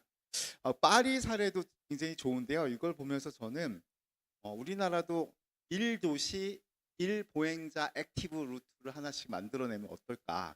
그러니까 이게 꼭 돈 드는 건 아니고 선으로 이렇게 쫙 까고 필요한 곳에 뭐 농구장을 만들던 아니면 우리 암벽 타기 뭐 이런 거 좋아하는 것 같은데 그런 그 이벤트 거리가 이 루트 곳곳에 가끔씩 나와준다면 재미있게 돈 별로 안 들이고 사람들한테 홍보할 수 있는 아이디어가 아닌가 싶습니다. 우리도 그런 거 생각했으면 좋겠다는 생각이 들었고요. 그 다음에 마지막 루이 이즈미야마 교수님 발표도 잘 들었는데요. 사실 이제 그 앞서 말한 코코미치하고도 많이 관련이 돼서 그리고 택티컬 얼버니즘에 대한 본인의 경험을 나눠준 것에 대해서 굉장히 좋습니다. 감사드립니다. 그런데 저희가 하나 이제 그 일본 사례, 일본이 우리보다 열악한 게 하나 있고요. 일본이 우리보다 엄청 좋은 게 하나 있어요. 일본이 우리보다 열악한 거는 실제로 폐가로가 우리보다 훨씬 좁습니다. 그러니까 이 좁은 가로에서 차하고 사람이 어떻게 공존할 수 있는가를 머리를 써서 뭔가 디자인하는 게 쉽지 않다는 거죠. 하지만 우리보다 월등하게 좋은 것은 일본은 노상 주차 때문에 심각한 문제를 경험하는 곳이 거의 없습니다. 그 이유는 이 주차를 월급 주차 사고지 증명제, 그러니까 사고지 증명제가 다시 한번 강조하지만 모든 차량 소유주가 자기 주차장을 갖고 있어야 하는 게 아니라 주차면을 월 단위로 임차해서 쓸 수 있다는 걸 증명만 해도 되거든요. 대신 그 제도를 통해서 불법 주정차는 거의 사라지게 되었죠. 저희가 그 부분을 외면한 채 보행자 공간을 공공공간 도로에서 만들어낼 수 있다는 건 어찌 보면 그러니까 불가능한 것을 해보려고 하는 것이 아닌가라는 생각이 들어서 우선 이 주차 문제 어떻게 우리가 더 적극적으로 노상 주정차 문제를 어떻게 해결할지에 대한 고민이 필요하지 않을까 싶었고요. 혹시 류이 교수님이 기억하신다면 일본의 경우에는 사고지 증명제가 도입되기 전에 어떤 아규먼트가 이 시민들과 그리고 정부 사이에, 그러니까 정치적 이슈일 수도 있는데 어떤 게 있었는지 궁금해졌습니다.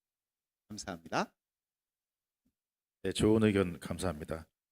두 가지 질문을 하셨는데요. 그 스페인에서 스쿨 스트리트 밖에 어떤 안전에 대한 어떤 배려가 있었는지 질문이 있었고요. 그다음에 택티컬 어버니즘에서 일본의 차고지 증명제가 오래전부터 정착되어 있는데 혹시 그 전에 갈등이 있었는지 이런 질문을 주셨습니다. 이건 후에 발제자분들께서 답을 한번 해주시면 좋겠습니다. 다음은 오성훈 박사님 부탁드립니다. 네, 감사합니다. 건축공간연구원 오성훈입니다. 사실 올해도 이제 매년 저희가 보행안전 국제세미나 같이 해왔고, 또 하지만 또 새삼 보행자의 안전과 편의에 대해서 소중한 내용들을 나눌 수 있는 기회를 갖게 돼서 행정안전부에도 정말 감사하다는 말씀을 드리고요. 또 이런 기회가 좀 계속해서 더 계속되었으면 한다는 그런 말씀을 드립니다. 사실은 이제 우리가 뭐 AI라든가 근거 기반 정책이라든가 각종 통계나 분석에 대한 부분을 많이 이제 보행 안전에 대해서 논의를 하고 있는데요. 근데 결국은 제가 이제 현장에서 행안부의 사업이나 관련 지자체 사업들에 참여하면서 느끼는 것은 사실은 이제 자동차를 이용하는 많은 분들의 막무가내 불법 자동차라든지 과속 이런 것들에 대한 엄격한 대응이 없이는 참 많은 한계가 있다, 이런 생각을 하게 되고요.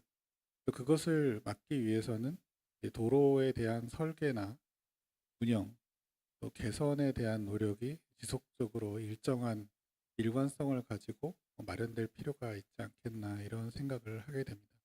그런 차원에서 봤을 때 오늘 발표를 들은 많은 내용들을 저도 배웠고 거기서의 어떤 시사점들을 깨닫게 되는데요. 그런 부분을 결국은 우리가 뭉뚱그려 봤을 때는 이제 보행자를 위한 공간을 얼만큼 진지하게 확대할 것인가 라는 부분이 정말 중요하다, 이런 생각을 하게 되었습니다. 오늘 사실은 발표 중에 제가 궁금했던 거 중심으로 질문을 드리는 것으로 토론을 대신하고 싶습니다. 특히 이제 오늘 여러분이 발표를 들으신 이제 호코미치 보행자길 같은 경우는 사실은 일본의 스가 총리께서 개인 트위터에 직접 발표를 했던 정책이고요. 사실 그거를 발표하시고 다음날 보고 굉장히 깜짝 놀랐습니다. 개별적인 도로의 개선 방안에 대해서 총리께서 직접 트위터에 올릴 정도라고 한다면 얼마나 그 중요성에 대해서 깨닫고 공감하고 계시는가에 대한 좀 충격을 받았고, 실제로 그 이후에 작년에 행안부 공무원들과 같이 교통성에 방문해서 관련된 내용들을 조금 더 협의하고 배우면서 많은 내용들을 조금 진전되고 있는 것을 느끼고 굉장히 기쁜 마음으로 그 정보를 들었던 생각이 납니다. 그래서 오늘 사실 오코우치 게이코 연구관님도 이제 그때 회의 때 배웠던 분인데 오늘 발표 너무 재미있게 잘 들었고요.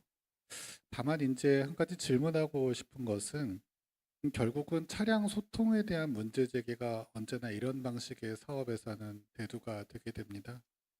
그래서 실제로 사업을 기획하고 결정하는 과정에서 자동차 소통을 저해할 수 있다. 특히 이제 차로를 줄이는 경우 자동차 소통을 저해할 수 있다라는 시민들의 반발이 제기됐을 가능성이 있는데 그 부분에 대해서 어떻게 대처를 하였는지가 궁금하고요. 그와 연관해서 사실은 저희가 현장에 방문했을 때도 오히려 도쿄 내에는 그런 사례가 호코미치의 사례가 많지 않았는데 그것 때문은 아닌지 여쭤보고 싶고, 그것이 아니라면 도쿄가 조금 호코미치가 적은 특별한 이유가 있는지를 여쭤보고 싶습니다. 그리고 다른 한편으로 이제 류이 교수님께 택티컬 어바니즘과 관련해서 여쭤보고 싶은데, 저도 이제 사실은 이제 행안부 보행환경 종합정비 사업이나 지자체 사업들을 자문하면서 이런 방식의 어떤 예산 절감형 디자인을 적극적으로 적용하려고 노력하고 있습니다. 실제로 이제 그런 시설물을 현장에 설치하려다 보면 신뢰할 수 있는 자재나 구조물, 스트릿 퍼니처 같은 것들이 생각보다 너무 비싸거나 또는 너무 품질이 안 좋거나 하는 경우가 많습니다. 그래서 그런 부분에 있어서 어떤 방식으로 극복하고 계신지를 한번 여쭤보고 싶고요. 또 한편으로 이런 것들을 향후에 저는 확대해야 된다고 생각하는데 그런 과정에 있어서 제일 먼저 지자체에서 고민해야 될 점은 무엇인지 이런 것도 말씀해 주시면 좋을 것 같습니다. 네, 이상입니다. 네, 감사합니다. 크게 두 가지 질문을 주셨는데요. 꼬꼬미치를 시행할 때 차량 소통 문제에 대한 문제를 어떻게 해결했는지, 그다음에 택티컬 어버니즘을 시행할 때 고품질의 자재를 어떻게 우리가 답보할 수 있느냐, 그다음에 지자체에서 어떤 것을 하셔야 되는지 이런 질문이 있었습니다. 그러면은 순서대로 실비아 씨께서 질문 위주로 한번 토론 부탁드립니다. Yes. Well, there were many thoughts. Thank you for the questions and for the remarks about the changes in Spain that you meant.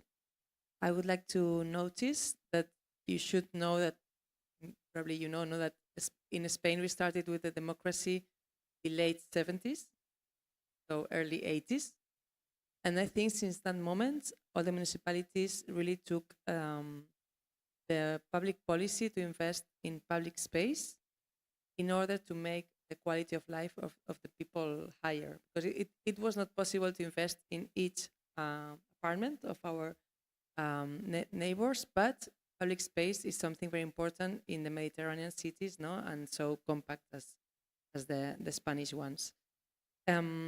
Also, during 2000, in the beginning of the year 2000, 2005, 2007, we had an important economic crisis. And then the municipalities got a lot of funding for public works, for public space. And most of this money went to make areas for pedestrians and to make cycle lanes, for instance. I think that was also one of these changes that we can notice now. I really think Paris is taking the lead in transforming the city, and really, really fast, which is very difficult. About tactical versus safety, I think there's no problem at all. The challenges are, the quality maybe, that we need to ensure a proper maintenance, and we are not used to that. We were not used, our municipalities, to maintain the tactical elements. So this is something we had to learn. And also the greenery. The greenery is also a big challenge in the tactical implementations, because in the end we want the trees to grow properly and not grow in pots. So in the end we need to remove asphalt. We need to remove this. So yeah, for me these are the weak points of the tactical, but they really help to imagine how the city could be if we can really take the space from the cars to give it back to the pedestrians. That was what we had. We shouldn't. We should keep this in mind. Our cities before the 60s were mainly for pedestrians, for our citizens.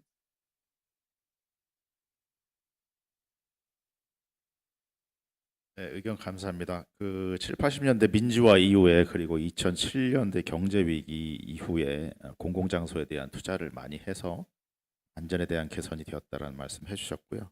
도전 과제로서 유지 보수가 굉장히 중요하다는 말씀 주셨습니다. 다음은 오쿠이치 질문 위주로 토론 부탁드립니다.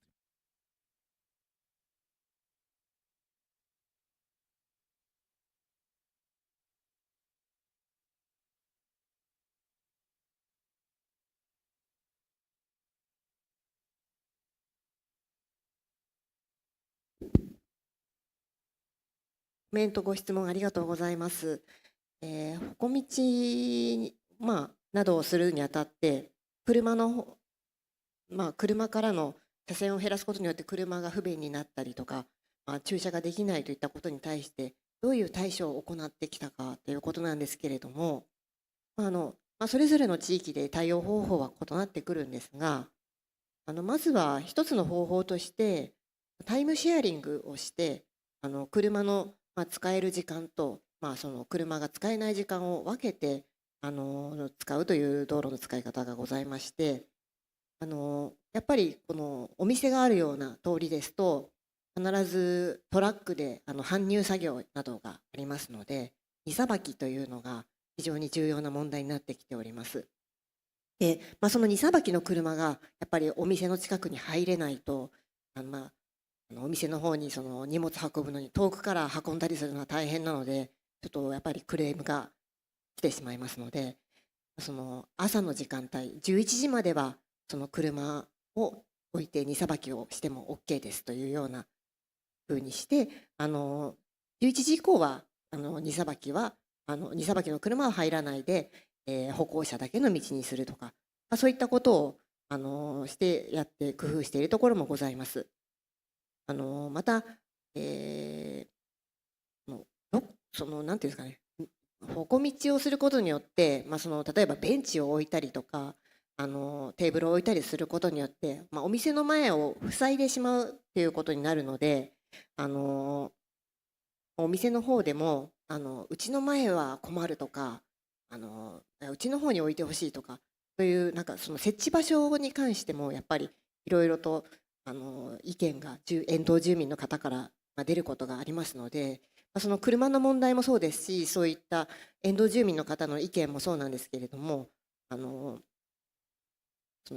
歩行道を進めるにあたって、やはり関係する皆様とコンセンサスを取って合意形成をしていくということが非常に重要になってくるんではないかなと思います。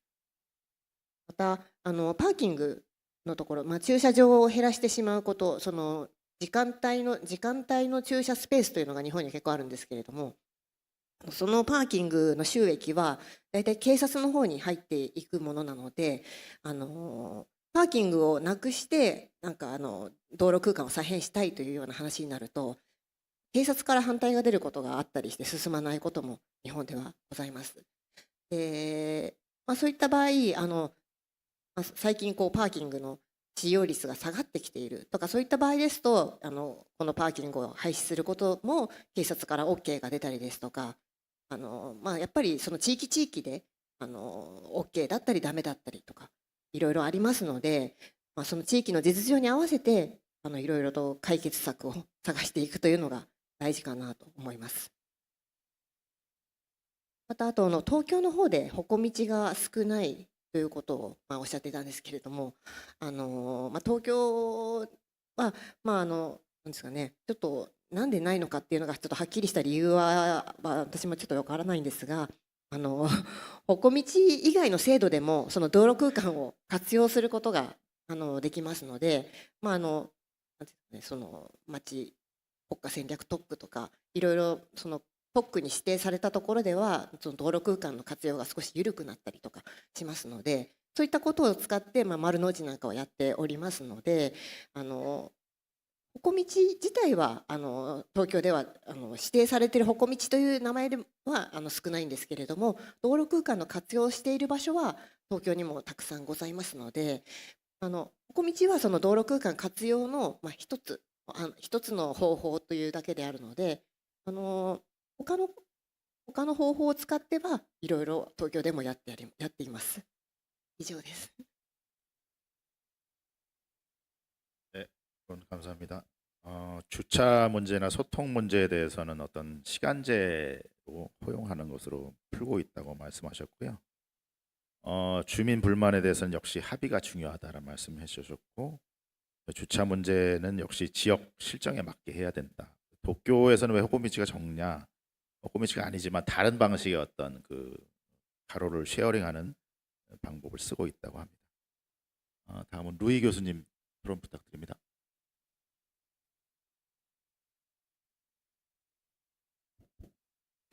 はい、いろんなご質問ありがとうございました。一つ目は、今なんで日本でこんなに公共空間活用ができているのかという背景なんですけども、90年代のバブルの不景気と、それから人口減少、それで行財政の逼迫っていうのがあったので、大きく舵を切ったのは2002年の小泉純一郎さん総理大臣になった時の民間主導による都市再生、官民連携まちづくりっていうのが始まって、ここから、道路や公園、それから公開空地などのさまざまな規制緩和というのがこの20年で行われています。っていうのが一つ大きな方向性かなと思います。でその中で、東京とか都心はですね、デベロッパーの民間の開発、それから公開空地が非常に充実しています。一方で地方都市は中心市街地が衰退してますので、それを活性化しようと。で東京はさっきの公開空地だけ頑張ってるっていう状況があるので、さらにエリア、一体となってやっていくために道路や公園っていうふうな公共空間を活用するということをやっていくんですけれども、これを先ほど民間主導の都市再生っていうのはその公共空間の管理運営も行政だけじゃなくて民間や地域で一緒にやっていこうというふうなところのエリアマネジメントっていうのが始まってきているというのがあります。でそのために先ほど申し上げた地域で稼ぐとかですね、持続可能性っていうのが必要になっています。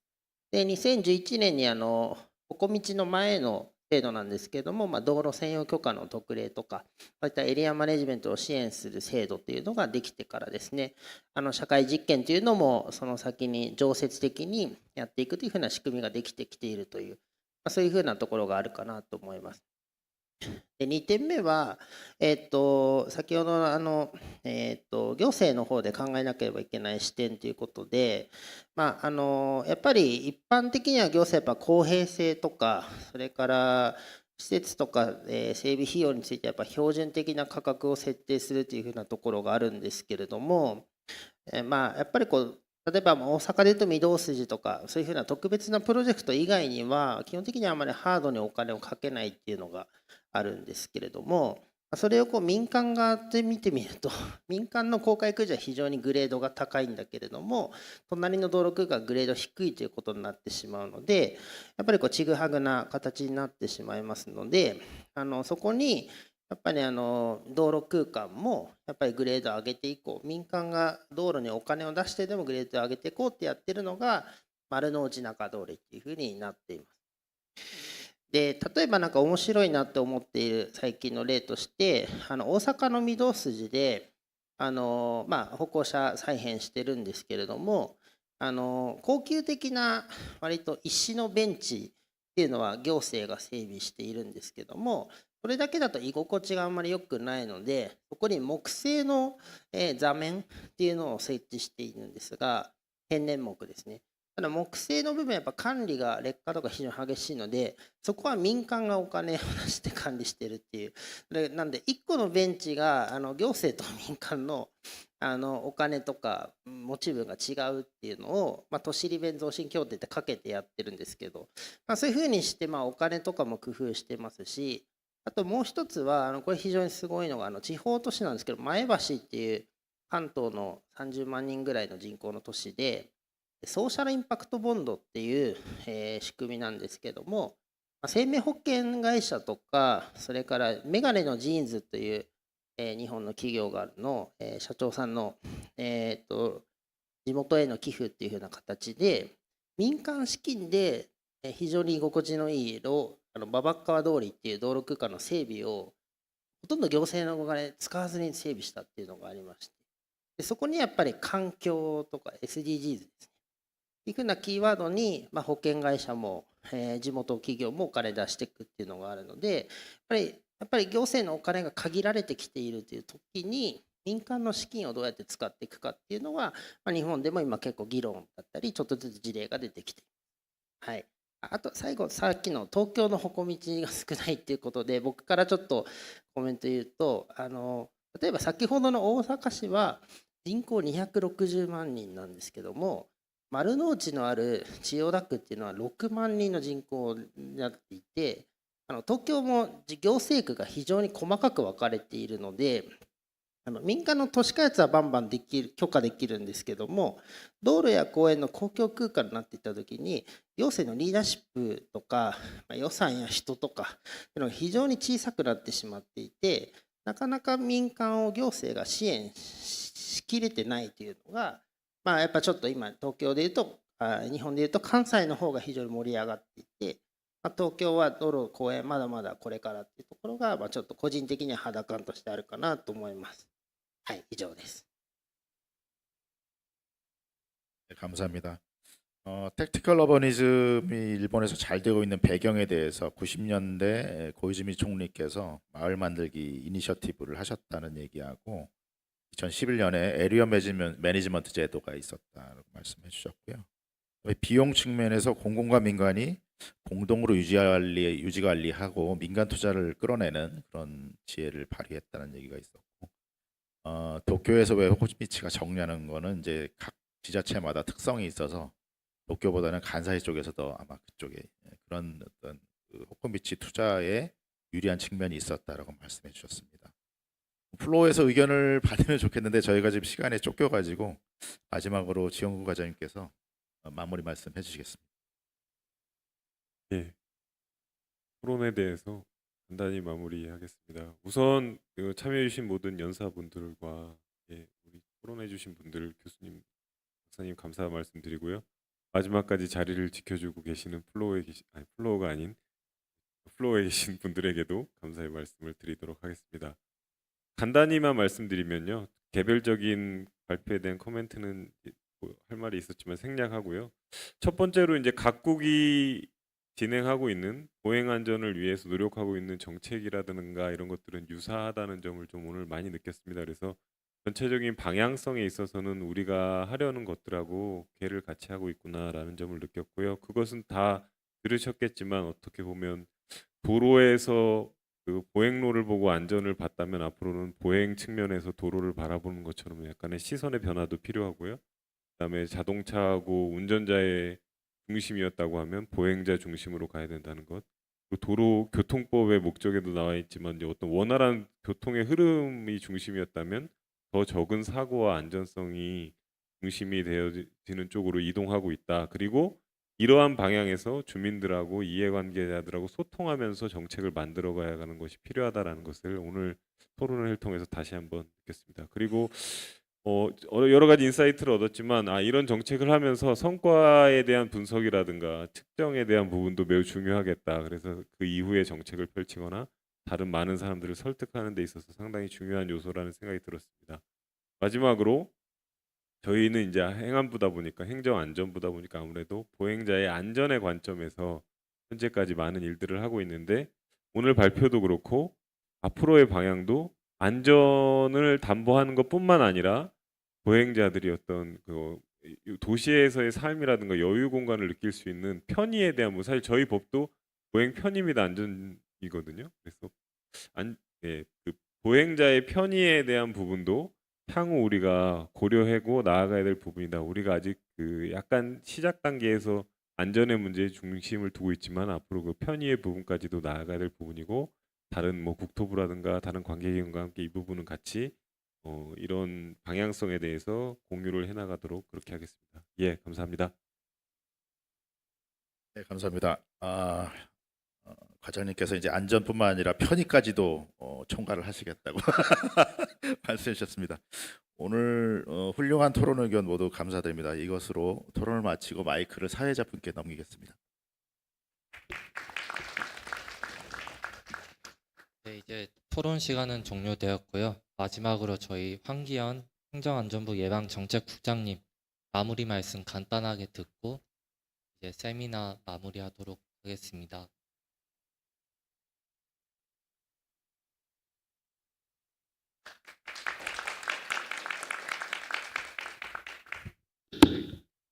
안녕하세요. 행정안전부 예방정책국장 황기현입니다. 오늘 오후 1시부터 이렇게 늦게까지 너무 고생이 많으셨습니다. 이제는 우리 그 국제 세미나를 마무리해야 될 시간인 것 같습니다. 일정도 조금 늦어졌고 아까 우리 지과장님께서 말씀을 다 해주셨기 때문에 그야말로 간단하게 감사 인사만 드리면서 마무리하겠습니다.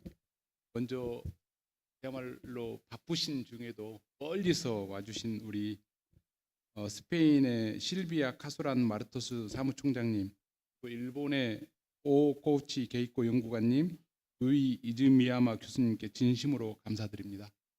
그리고 오늘의 또 주인공이신 끝까지 자리를 지켜주신 우리 학계 영국의 지자체 담당자분들께도 진심으로 고맙다는 말씀드립니다. 오늘 주제 강연과 정책 토론 등을 통해서 그런 개인적으로 좀 의미가 있었습니다. 특히나 이제 스페인 바르셀로나 사례에서 보행자 중심으로 학교 주변 공간을 창출해 나가는 정책하고 일본의 사람 중심의 도로 공간 조성 사례 등은 매우 인상 깊었습니다. 그래서 오늘 논의된 내용들을 바탕으로 해서 우리 행안부는 아까 우리 지과장님께서 말씀하셨지만 보행자 안전을 위한 정책을 더욱더 다각적으로 고민하고 전문가라든가 유관 기관과 협업해서 좋은 정책을 만들어 가도록 하겠습니다. 그리고 마지막으로 행사를 준비해 주신 우리 건축공간연구원, 한국교통연구원, 손해보험협회 관계자분들께 감사드리며 이상으로 세미나 마치겠습니다. 가시는 길 편안한 길 되시길 바라겠습니다. 감사합니다.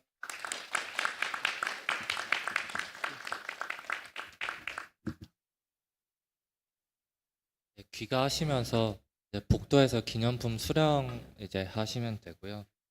통역 기계는 꼭 자리에 두고 가시면 되겠습니다. 감사합니다.